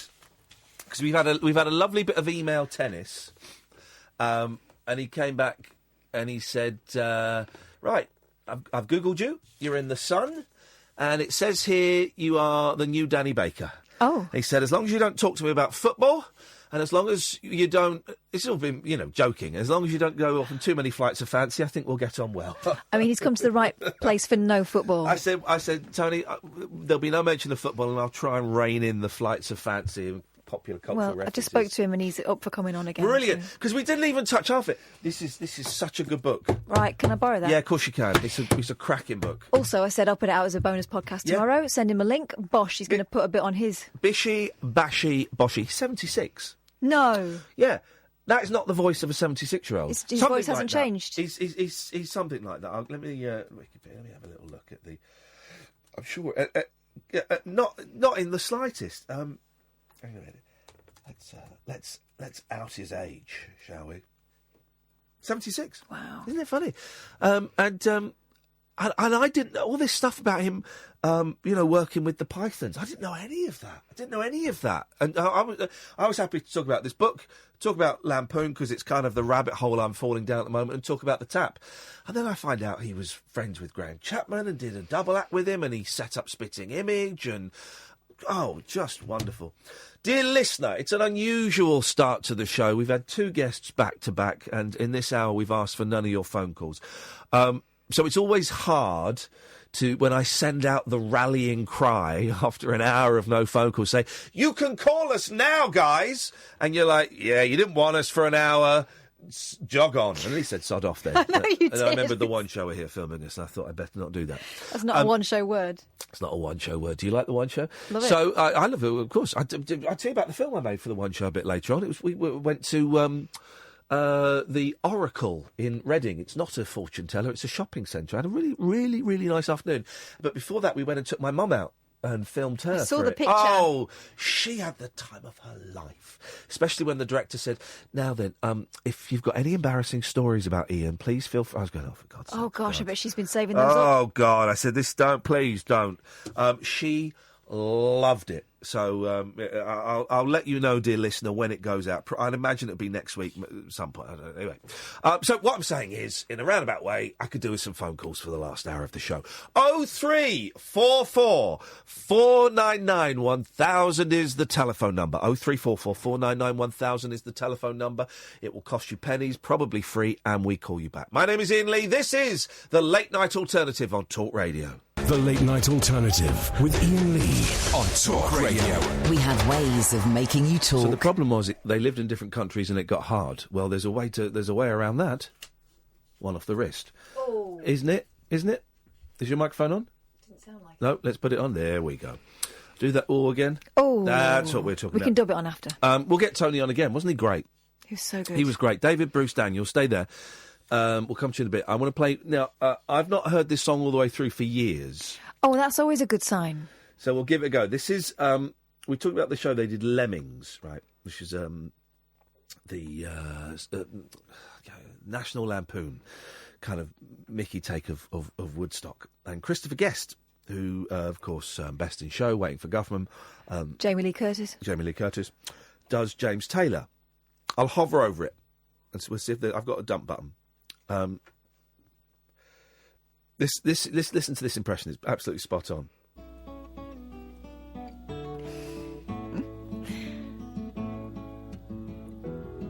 Oh, wow. Hitching down the freeways of my soulful moody mind. Baby, why'd you treat me? Hang on a second. Does that fader go up anymore at all? No, it doesn't go any louder. Why is that so quiet? Let me, how does it go? Hang on a minute. It's going to be quiet.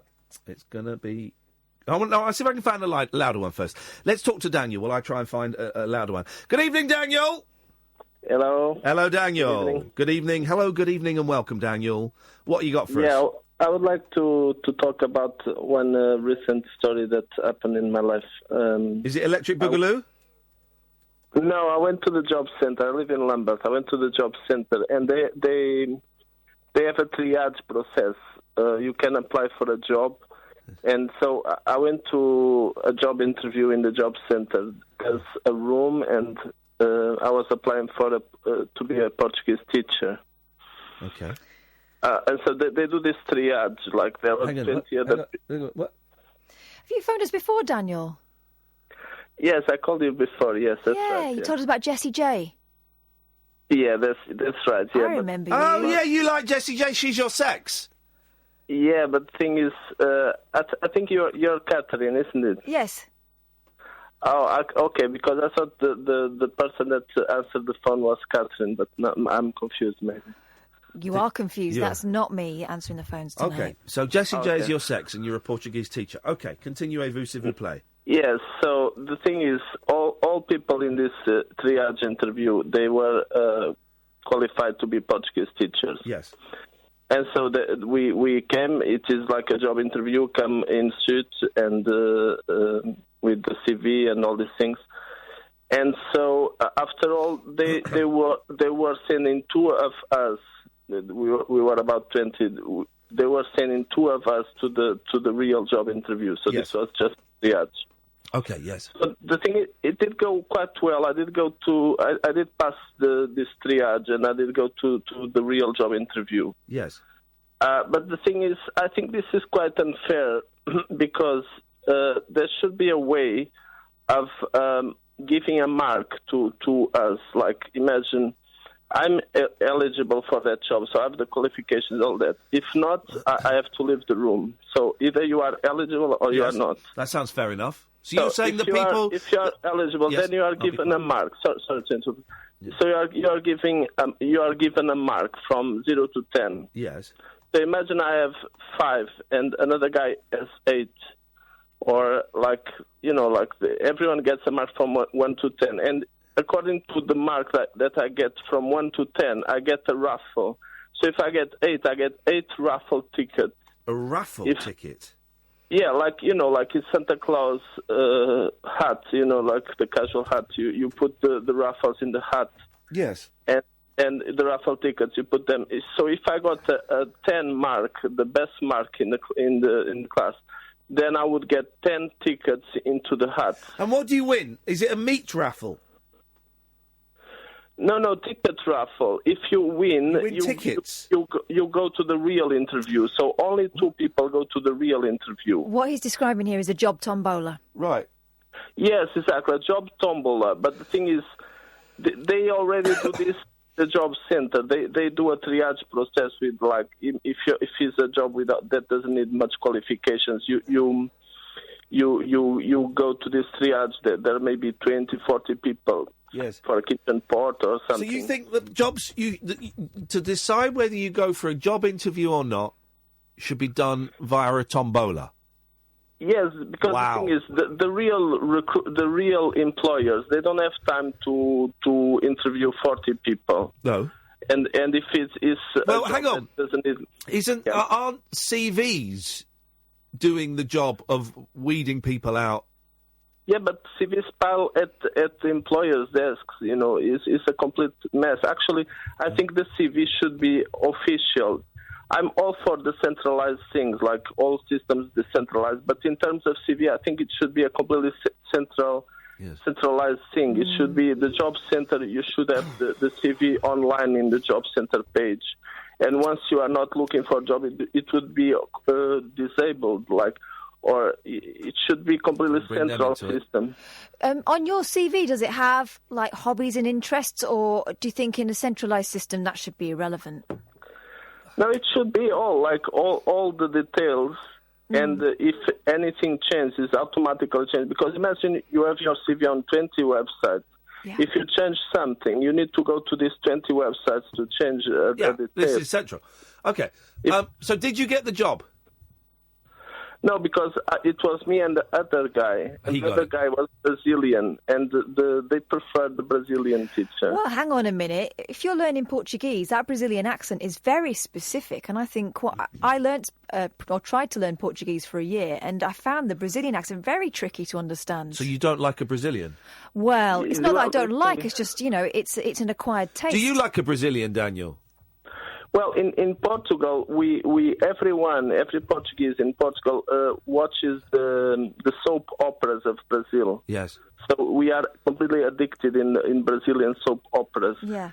And their language is more like singing and more like, party and...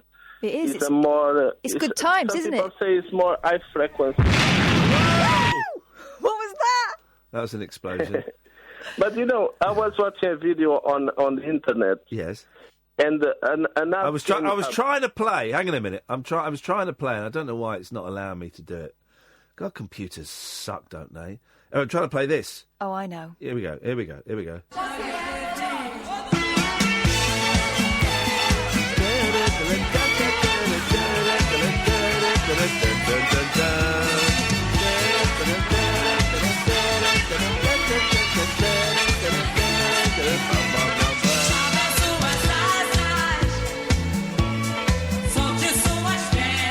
Do you know this one, Daniel?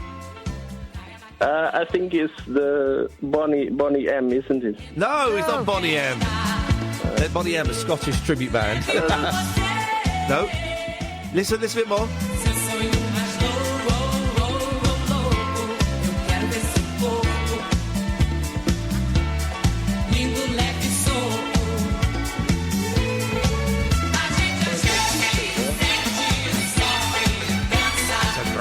Music. Está cantando no português? Falo português, sim. Muito bonito, muito bonito. Oh, muito bem. Can you actually speak Portuguese, Daniel? Of course, I'm native. My Portuguese is at the level of a writer. Okay, well, say something, but say something really long and complicated. Like friends forever.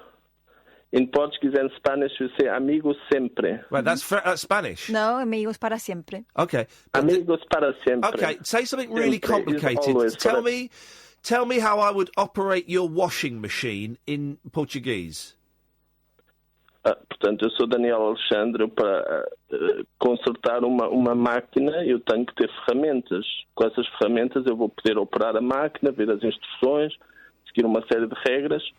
E por isso que todas as máquinas são feitas na indústria, elas têm que ter standards e têm que ter padrões. E com esses padrões e com os livros de instruções, eu vou poder operar a máquina, vou poder pegar numa ferramenta e arranjar a máquina. Arranjar significa consertar. Portanto, se há uma avaria no sistema, se a máquina tem uma avaria, eu posso, com a minha ferramenta, abrir a máquina, seguir as instruções, ver se há alguma falha. Por exemplo, se for uma máquina de lavar a roupa, eu posso ver que ela está a derramar água por trás, por exemplo. Vou ver, então, com as minhas ferramentas, abro a máquina, vejo onde é que está a verter, e a partir daí posso consertar a máquina, ou se a máquina tiver uma marca de qualidade, posso mandar a marca para a fábrica, posso mandar a máquina para a fábrica, e a partir daí a máquina será consertada pelos fabricantes. I'm still not convinced you're Portuguese. So you think I'm Romanian? Well, there you go. You know. Está muito complicado. There you go. All right. Well, I hope you get work soon. Yeah, because I developed the international postcode system using meter cubes. Whoa. Sorry? I developed the international postcode system using meter cubes. Okay. Every meter cube is a different postcode location, and all the meter cubes are numbered. Okay. Wow, you've gone crazy. Okay. Is Jessie J still your sex? I was watching a YouTube video. And an advertisement came up saying that I could be selling things from other people without having them. It's called drop shipping. You have an inventory of things to sell online, but these things, you don't have them in stock. Okay. It's called drop shipping. It's getting very popular now. Okay. I was watching YouTube. And as long as you get involved in drop shipping and not drop shitting, I think you'll be okay. Daniel, best of luck with your job hunt, my friend. Thank you. Thank you. No, me neither. I think I've just bought the Lemmings album because I'm crazy like that. I think. I don't think. Here we go. Christopher Guest doing James Taylor. Listen to this. I'm hovering over the dump.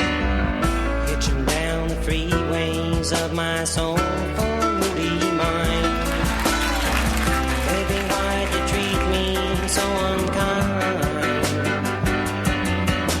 I miss your paisley curtains and your morning buttered toast, but my highway tones are coming to the coast. Shooting up the highway on the road map of my wrist. Maybe I've just scratched you off my list. Miss your tie-dyed bed sheets and your pretty spearmint mouth, but my highway tones are coming to the sound.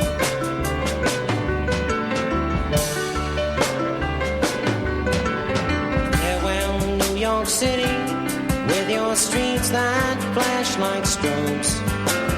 Farewell to Carolina, where I left my frontal lobes.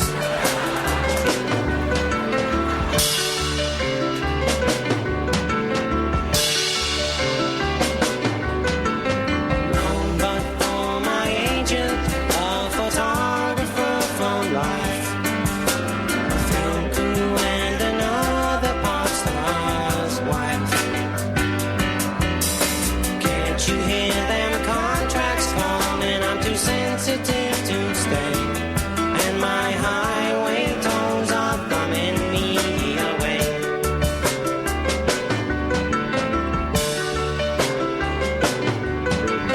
Farewell, New York City, with your streets that flash like strobes. Farewell to Carolina,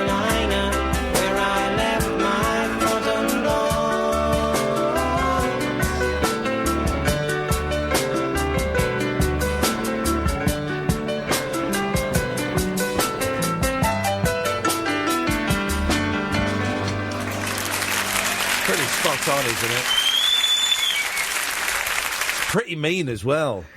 It's all about him because he was a heroin addict. I know. And he went to a mental institution to get clean, and I think they did electroconvulsive therapy on him. Have you read that Carly Simon book? No, I've not. It's amazing, right? So they've been married for a while, and he suddenly produces this suitcase from the top of the wardrobe with all his gubbins in and does it in front of her. That's how she found out. He had drug-ims.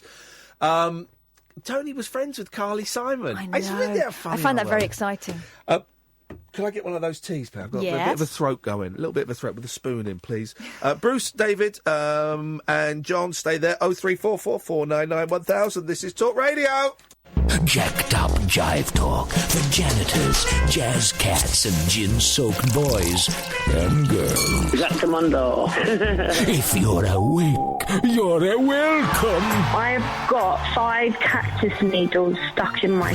The Late Night Alternative with Ian Lee on Talk Radio.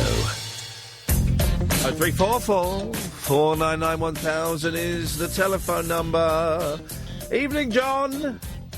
Why, good evening, Ian. You called in to let us know that Jackie Mason isn't dead, and that's a relief.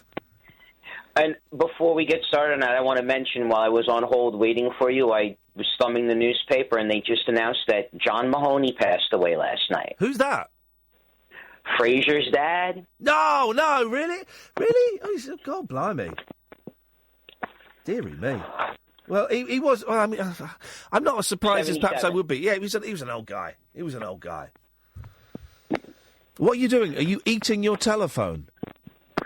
No, I just was taking a drag on my cigarette while you were speaking, so as to not interrupt you. Well done, well done. That's manners. Is there a spoon? Thank you. That's manners, John. Well done. But you interrupted me by crumbling. You know, there's a brilliant Japanese game show called Is It Candy or Is It Not Candy? And people get put in a room, and there are 10 things hidden in the room that are made of candy, and they have to try and find them. But it'll be like a shoe or a door knocker or a drawer, and the only way you could, if you think something's candy, you have to bite it. And if it's candy, well, you eat some candy, and if it's not, then you're chewing on a bit of wood. That's a game show. That sounds like an interesting game show. Sounds like something they would do on Fear Factor. Do you ever? Do you know? I've not watched for ages, and I got right into it, and I forgot about it because I got distracted as I do. Naked and Afraid. Are you aware of that show? I've seen that one. I prefer that naked dating one. Oh, geez, that naked dating one is grim. But I also like the one, I can't remember the name of it, where they had the people in the boxes naked, and they would show, like, from the knee down, and then from the waist down. That's the naked attraction. Oh, that is the funniest thing I've ever seen on TV. The gay guys on there say the meanest things I've ever heard said on television in my life. It's the weirdest. The thing is, right, why would you want to go out with someone who's prepared to go naked on television? It's just weird. And then the weird willies and the weird vaginas and everything is weird. But bodies, here's the thing, right? Naked bodies are hideous, right? That's why they invented Photoshop. And airbrushing, because everyone's naked body, right, is horrendous. No one wants to see that stuff. Well, there's exceptions to every rule there. You can't paint everybody with that broad brush. I'm painting them with a broad brush. There are no exceptions to the rule. Even the hottest person in the world, naked, without a touch-up, is there's no need for it. I think generally a face is nicer than a private part straight away, you know? Yeah. Well, with proper grooming and all, you know? In fact, since the other night, I can't stop thinking about that lady with the defibrillator, and I would love for her to reach out to me on Twitter because I have a question I know I can't ask her on the air. What? Hang on. Who? What? Electric Mel. Oh, God, yeah. The lady that gave electric shocks to gentlemen who were making love to her. Yep. I have a question about that. Yeah, go on. But I don't think I can ask it on the air because I'm wondering when she reaches peak if she will give that shock no matter what. No, when I've researched this. To her. When she reaches peak, her body raises 6 inches off the bed, and you can see her skeleton, and it's bright blue, and her hair stands on end. Or is that a cartoon? I don't know. John, go and get your phone sorted out. Thanks for calling. I listened to Howard Hughes at the weekend. I had a little listen. He had a psychic woman on. Right? Did you hear the psychic woman? No. Right, she was on Skype, right, and it sounded great. And he kept going, could you get a little closer to your microphone because it sounds a little bit tinny. I think it sounds all right. And so she got to the button, it sounded a little bit better. And then and it sounded fine, right? You know, it's Skype when you're talking to a computer and not microphones, so you've got to get a little bit closer. It sounded fine. And then after I went, okay, well, we're going to have to end the interview there because the Skype quality is just too poor. It's just. And it was fine, was it? I listened going, this is weird. It's absolutely fine. It's pretty darn near perfect. Did he have his headphones plugged in? It was a strange old thing. Who else? Who did you hear on there then? I heard some bloke talking about UFOs. Oh, I was. I think I was playing PlayStation then. I was finding it a little bit boring. Yeah. I like the UFO ones. Well, this UFO guy was saying. So Howard was saying.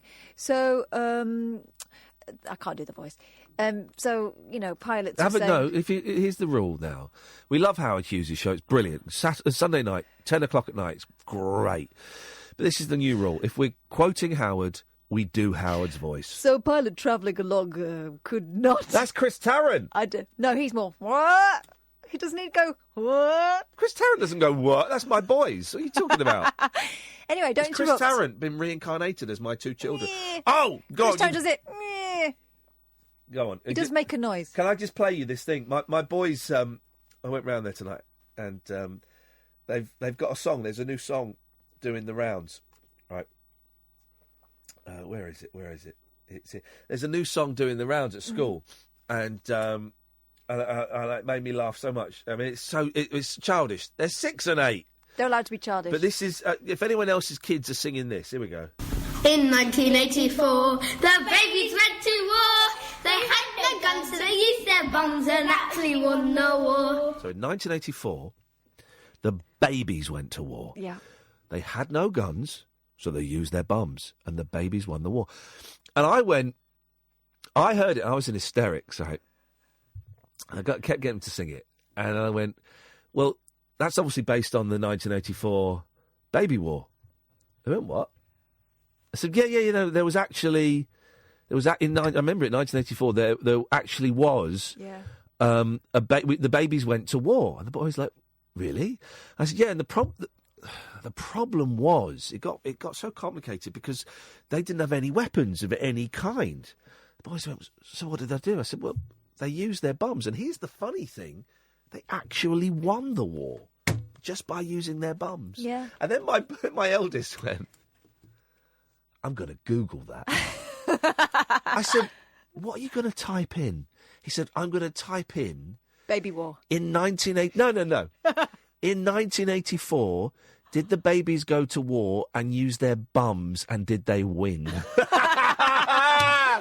I said, you go and Google that, Quick, let's son. make a site that says it does. Quick, someone do a Wikipedia page about the 1984 baby war, please. I want to send my son to it. Isn't it funny? Because the thing when I was a kid was... 1986, the Queen pulled down her nicks. No, we had... it's kind of similar. It was similar in that Who Wants to Play War, No Girls Allowed. But we'd walk around in like a line with our arms around each other, and then the line would get bigger, and it was We Won the War in 1974. Oh, really? Yeah, we won the war in 1974. Did you ever do Anybody in the Way Gets a Kick Up the Bum? No, mate. Oh, we did. A lot. And they did. Bruce! Hi, Ian. How are you? I'm good, thank you, Bruce. How you doing, man? You're right. All right, thank you. Loving your show tonight. It's been a strange one. I've got a cold, but I'm being very brave about it. Oh, he's barely mentioned it. Yes, I haven't mentioned it on air more than twice, which is unusual for me. I've had some Andrew's liver salts as well. Have you? Yeah, so I've got to be careful not to cough too hard. Oh, my God. Yeah, could be one of those nights. Oh, I could follow through in my pants, is what I'm saying. Sorry, Bruce. Yeah, we got that. Okay. just in case you missed I wanted to wish you good luck for Sunday brunch at the weekend because I saw your Cheers video played yesterday. Oh, they played it. I'm going to be on Sunday. I've gone on mainstream. I'm going to be on Sunday brunch on. It's at the weekend at some point. Wow, Sunday. Yeah. No, thank you. They played it, did they? Then someone tweeted me saying, "Oh, you'll get the PC brigade on you after that."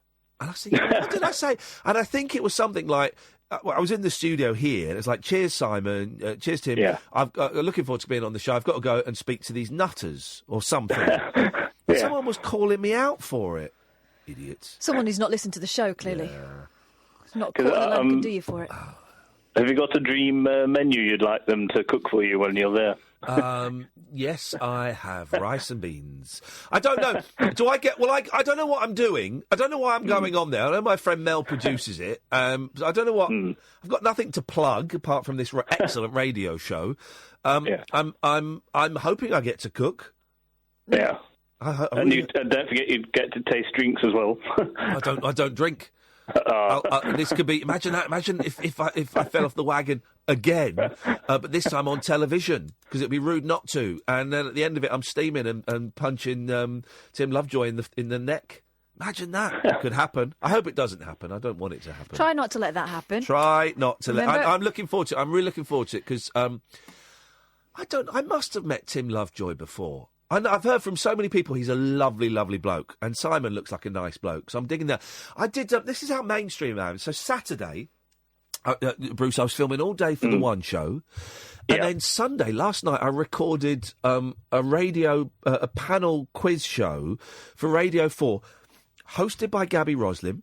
My team captain was Ellie Taylor, who I think's brilliant. The other team captain was John Thompson. And on his team was Lucy Porter. And then there were people doing impressions, Alistair McGowan and Ronnie Ancona. Were doing, and it's a really funny quiz.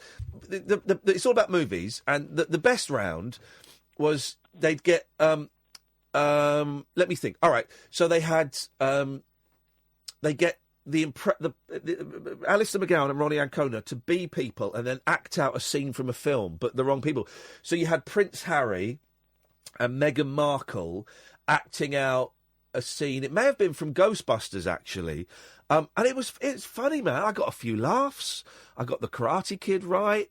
And I got some laughs, and we won, of course. What'd you win? Didn't win anything. And I tell you what was the biggest thrill, and this will be a name for some of you, right? It was produced by Gordon Kennedy. Now, do you know who Gordon Kennedy is? I've heard of him. He was part of a great comedy team in the late 80s, early 90s that never got... It was Scottish. Absolutely. Oh, I recognise him. It's Video. And I used to love Absolutely. Yeah. And I got quite starstruck meeting him. And he produces and directs lots of comedies for Radio 4 now. And he came and said, "Ian, it's lovely to meet you." He said, "Oh, Gordon, honestly, man, I loved it." And I got a bit tongue-tied. It was lovely. But it's a good show. I don't know what it's on. I'll let you know. So, Bruce, my life has changed. Oh, thank you very much. And best of luck with Sunday brunch. And thank you very much, well. mate. Cheers, my dears. Ta-ta. Cheers. Thank you. Oh, he was saying, he thought I was saying my life had changed because of him. Well, I mean, really, it is because of the people. No, it's not. It's because of me. Everyone who voted you in the jungle, you owe each and every one of them. Oh, nothing. 03444991000. I'm Ian Lee. This is the Late Night Alternative on Talk Radio. Dead of Night Discourse for disco queens. I'm related to Jedward and Dolly Parton. Dairy farmers Aye. and distant fathers. Yeah, whatever. The Late Night Alternative with Ian Lee. Doing lots of things that we don't know about, we can't control. On Talk Radio. Yeah, it's great. 03444991000. Getting bunged up. I don't think this call's going to last very long, so let's see. Schmeggery. Are you talking to me? Is that your name? No. Then I'm talking to you. Good evening. Good evening. I just realised today that it's 25 years since I met someone very important in my life. So what? So I thought I'd call in and share it. with you and the millions listening. Why don't you call them and stick it up their backside? Whom? Sorry? Whom? The person to which you refer. That's whom. I don't think it would be appreciated, especially after all I've done. You want me to ask you about this person, don't you? Not particularly. Thanks for calling. You sound very defensive tonight. You sound defensive. Well, if you're defensive and I'm offensive, let's call the whole thing off. Thanks very much for calling. Let us go. Oh, this is the best job in the world. And he's wrong. This is the best job in the world. Don't tell her, she'll want it. What does she know? Good evening, Simon. Yo, man. Bit strange.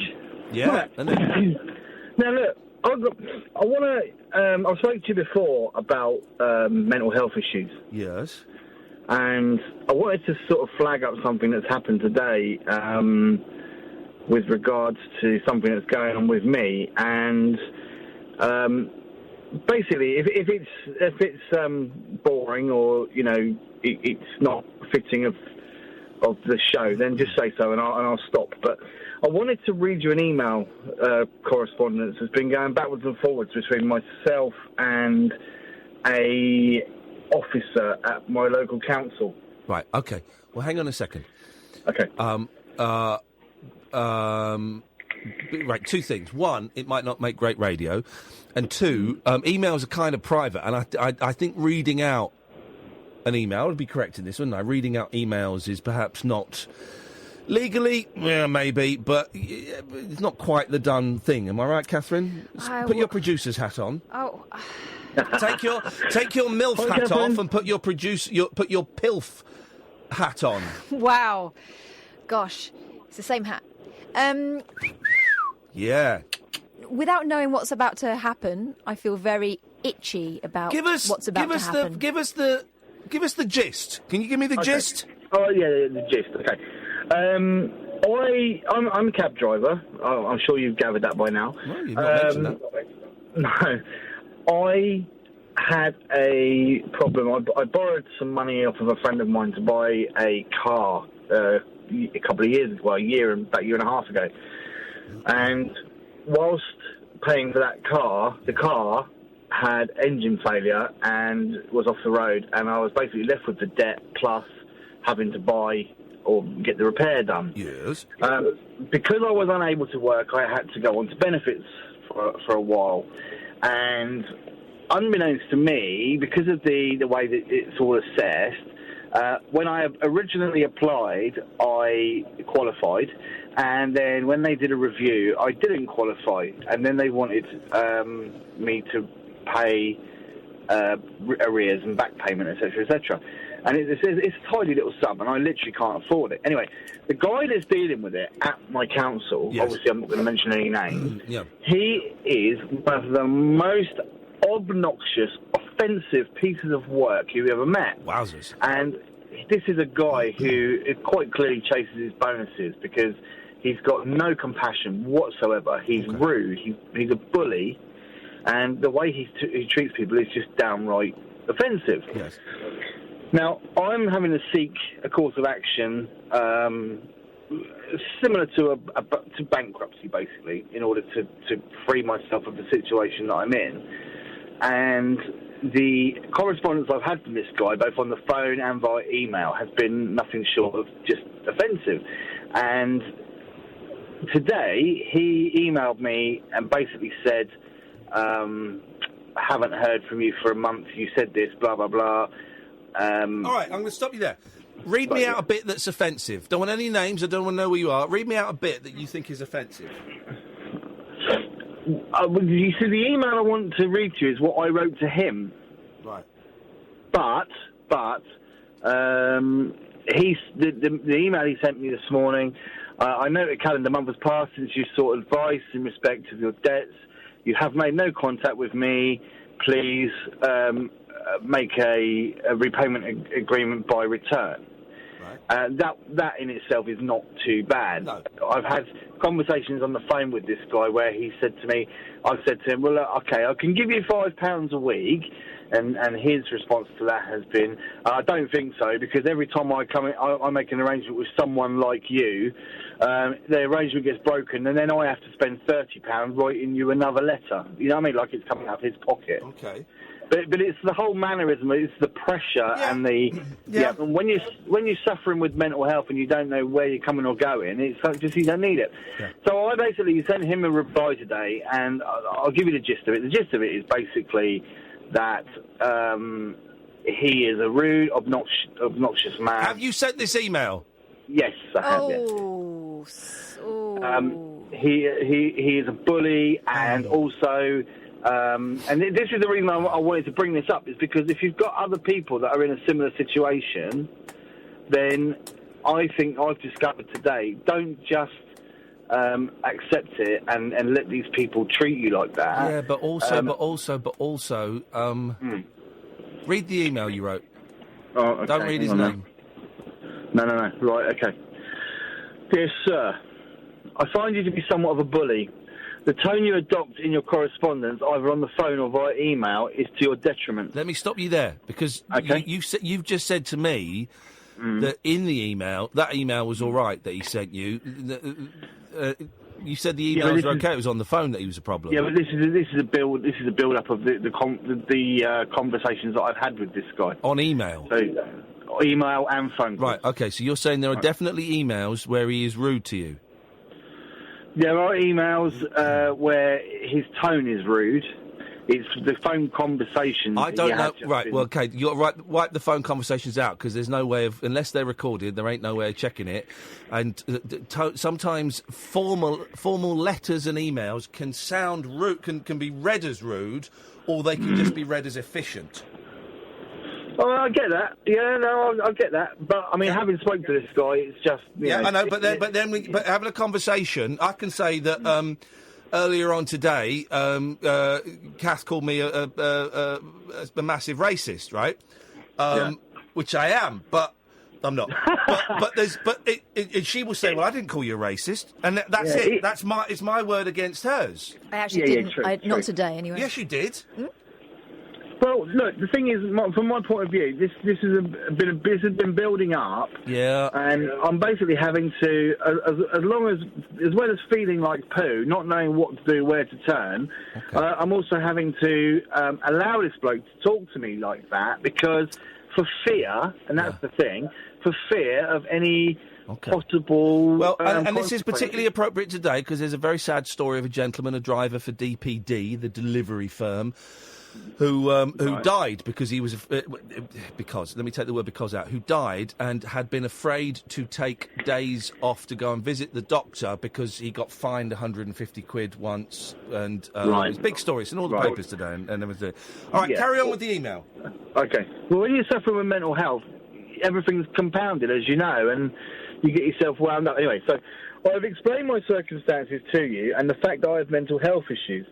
I sent you a letter explaining that I was seeking advice from an official body, and that I need any further communication from you to be put on hold whilst I explore possible solutions.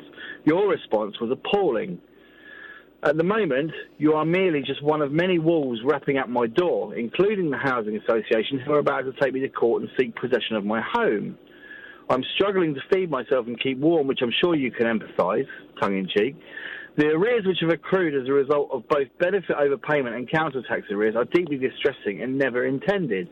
I find myself a victim of both the system and circumstance. I'm afraid that at this moment I am unable to pay. Please allow me to elaborate. 1, I am not refusing to pay. I'm not playing... All right, listen, we got it. You're in the shit. Excuse me, you're in the shit. And it feels like everybody's against you. First of all, you're not going to do anything. You're not going to kill yourself or anything, are you? Oh, God, no. Good. All right. Good. Because it's it's people do in these situations, and I But wouldn't. that's my point. That's my point, Ian. Yeah. All right, because people do, and then, can I just read on a little bit more because I refer to that. No, we don't need you sign it, Daniel Craig. No, we don't need to. I'll tell you why. Because okay. But what is that email going to achieve? That's not going to achieve. It's not going to achieve anything. It might have made you feel better, but it's not going to achieve anything. No, it did. This is the reason I'm calling. Go on then. What happened? I was amazed. I was absolutely amazed, right? Because I did. I referred to people like him who. All right, go on. No, right, we got that. Go on. What happened? What happened as a result of it? So basically, at the end of it, I sent it and I told him that I was about the course of action I was seeking, and I got a reply back. Speech in a month. Oh, really? That's it. Yeah. So he's giving you a breather for a month. No, he's either that or he's just realising that he's bark up the wrong tree. I suppose. I don't know. Well, he's still going to want the money at some point, isn't he? Well, I'm seeking bankruptcy.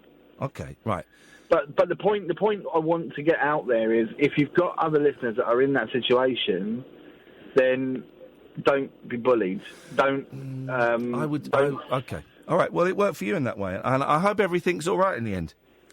Thank you, mate. Thank you. Appreciate that. Ta-ta. David, come to you after this. Tales of mystery and imagination on the radio show that does things differently. Dolly Parton, I listen to a record all day long. The Late Night Alternative with Ian Lee. I'm a nut job, but not that kind of nut job. On Talk Radio. Honest to God, it's the new Breaking Bad. Oh, no. We watched one of the newer episodes of The Good Place tonight. I thought it was a bit boring.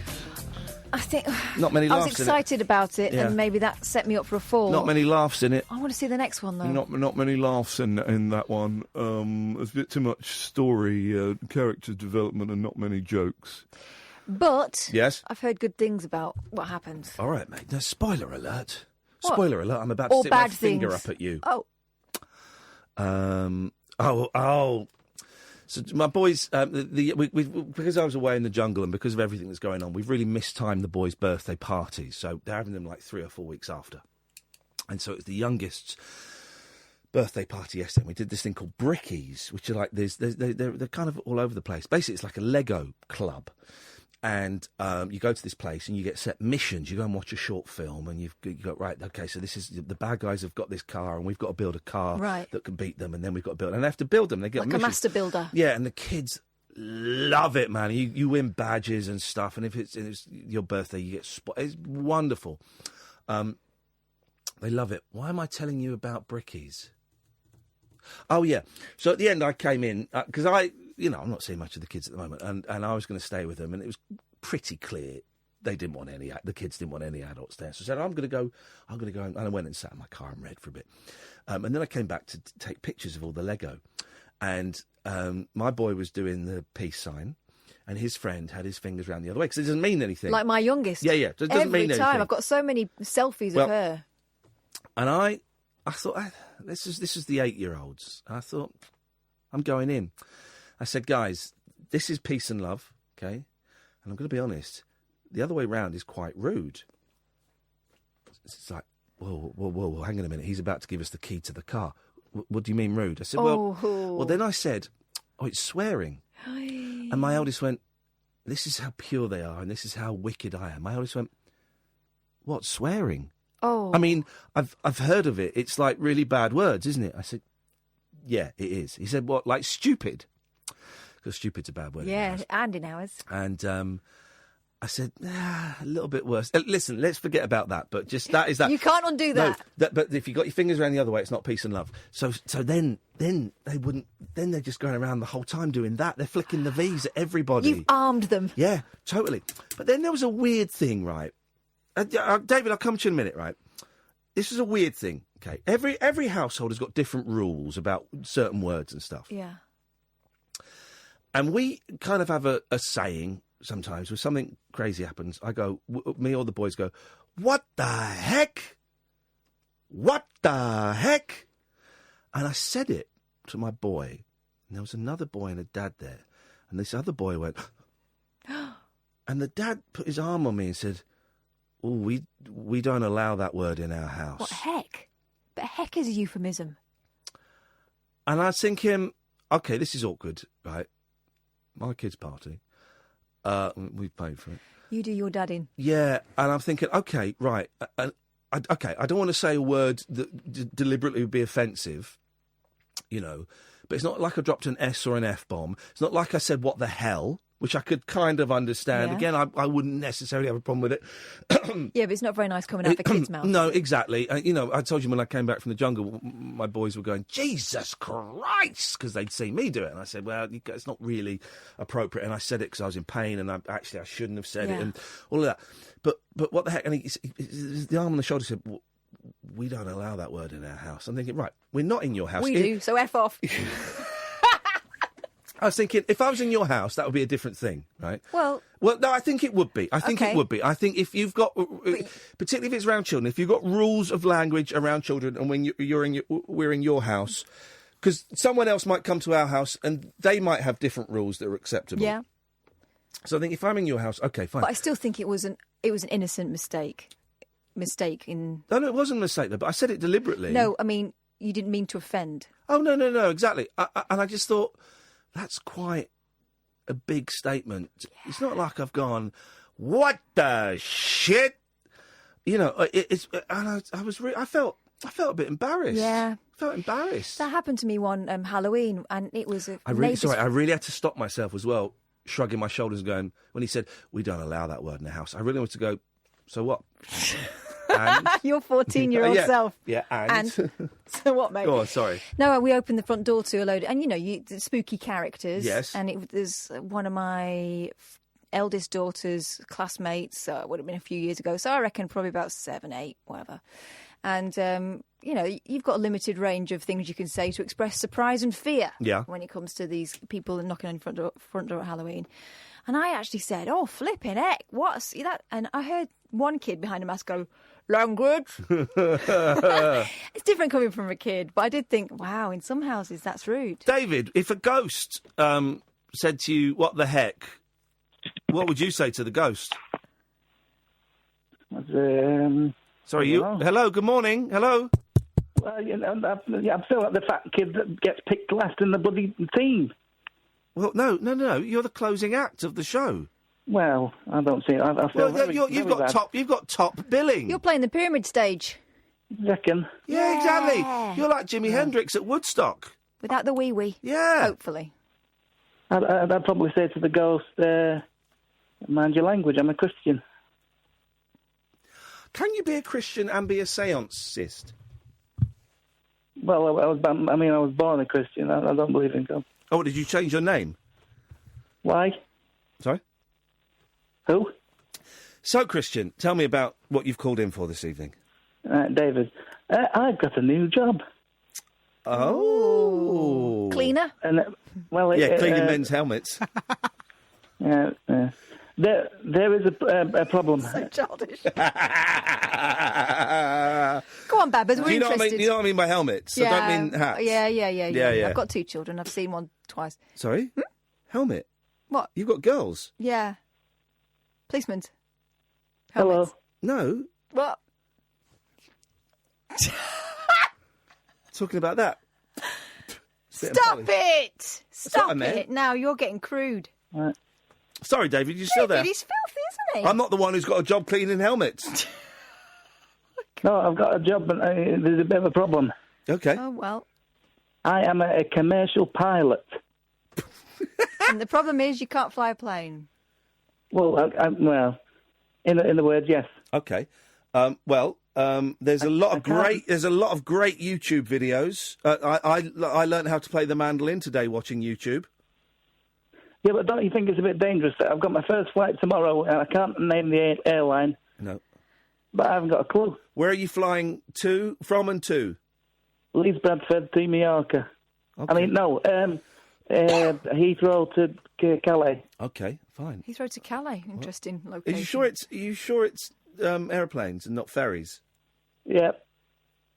Heathrow. Well, I thought that the test would be a bit more strict. What did you have to do? Well, you have to stand there sit there on a chair, and they give you a broomstick between your legs, and they said, "Does this feel right? To be sure." Huh? And I said, "Well, feels all right." Yeah. And they said, "Right, to be sure, you're a pilot now, laddie. To be sure." That was it. I'm not naming the airline for legal reasons. No, of course not. Well, listen, I wish you the very best of luck. Well, you don't need it. They are very lucky. Yeah.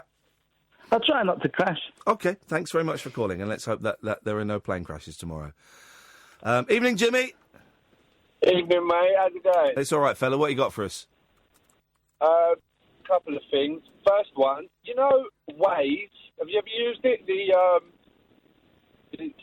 sat-nav app called Isn't Waze. this funny? I'd never heard of it until Saturday when I was following someone who was using it. Basically, it's like a sat-nav, but it will recalculate it if there's... it'll give you options if there's traffic or roadworks. Is that it? Yeah, usually it lets you use the back roads. Yeah. It does. Yeah. It's got this feature, which I think you might like. For me, it's one of the greatest things, especially for the kids. You can record your own directions in. So you can actually record... Shut up. Like at the third exit, at the fourth exit. So I've recorded mine in, and I picked up the kids the other day, and they were just cracking up, rolling up, listening to the different voices. Mate, this is gold. Wow. I know what I'm doing tomorrow. It's pure gold. Mine, I've done loads of different voices, so it makes no sense. They'll be like, at the third exit, take the fourth. Oh, direction. Mine's gonna be vulgar. At the fourth exit, stick it up your bum. You should get the kids to do it. No, I don't want them getting involved. It sounds too much fun. Hilarious. Yeah, I will do. Oh, mate, that's Jimmy. What a great tip. It's good stuff, man. There was something you jogged my memory earlier. You said meat raffles. Yes. Is that right?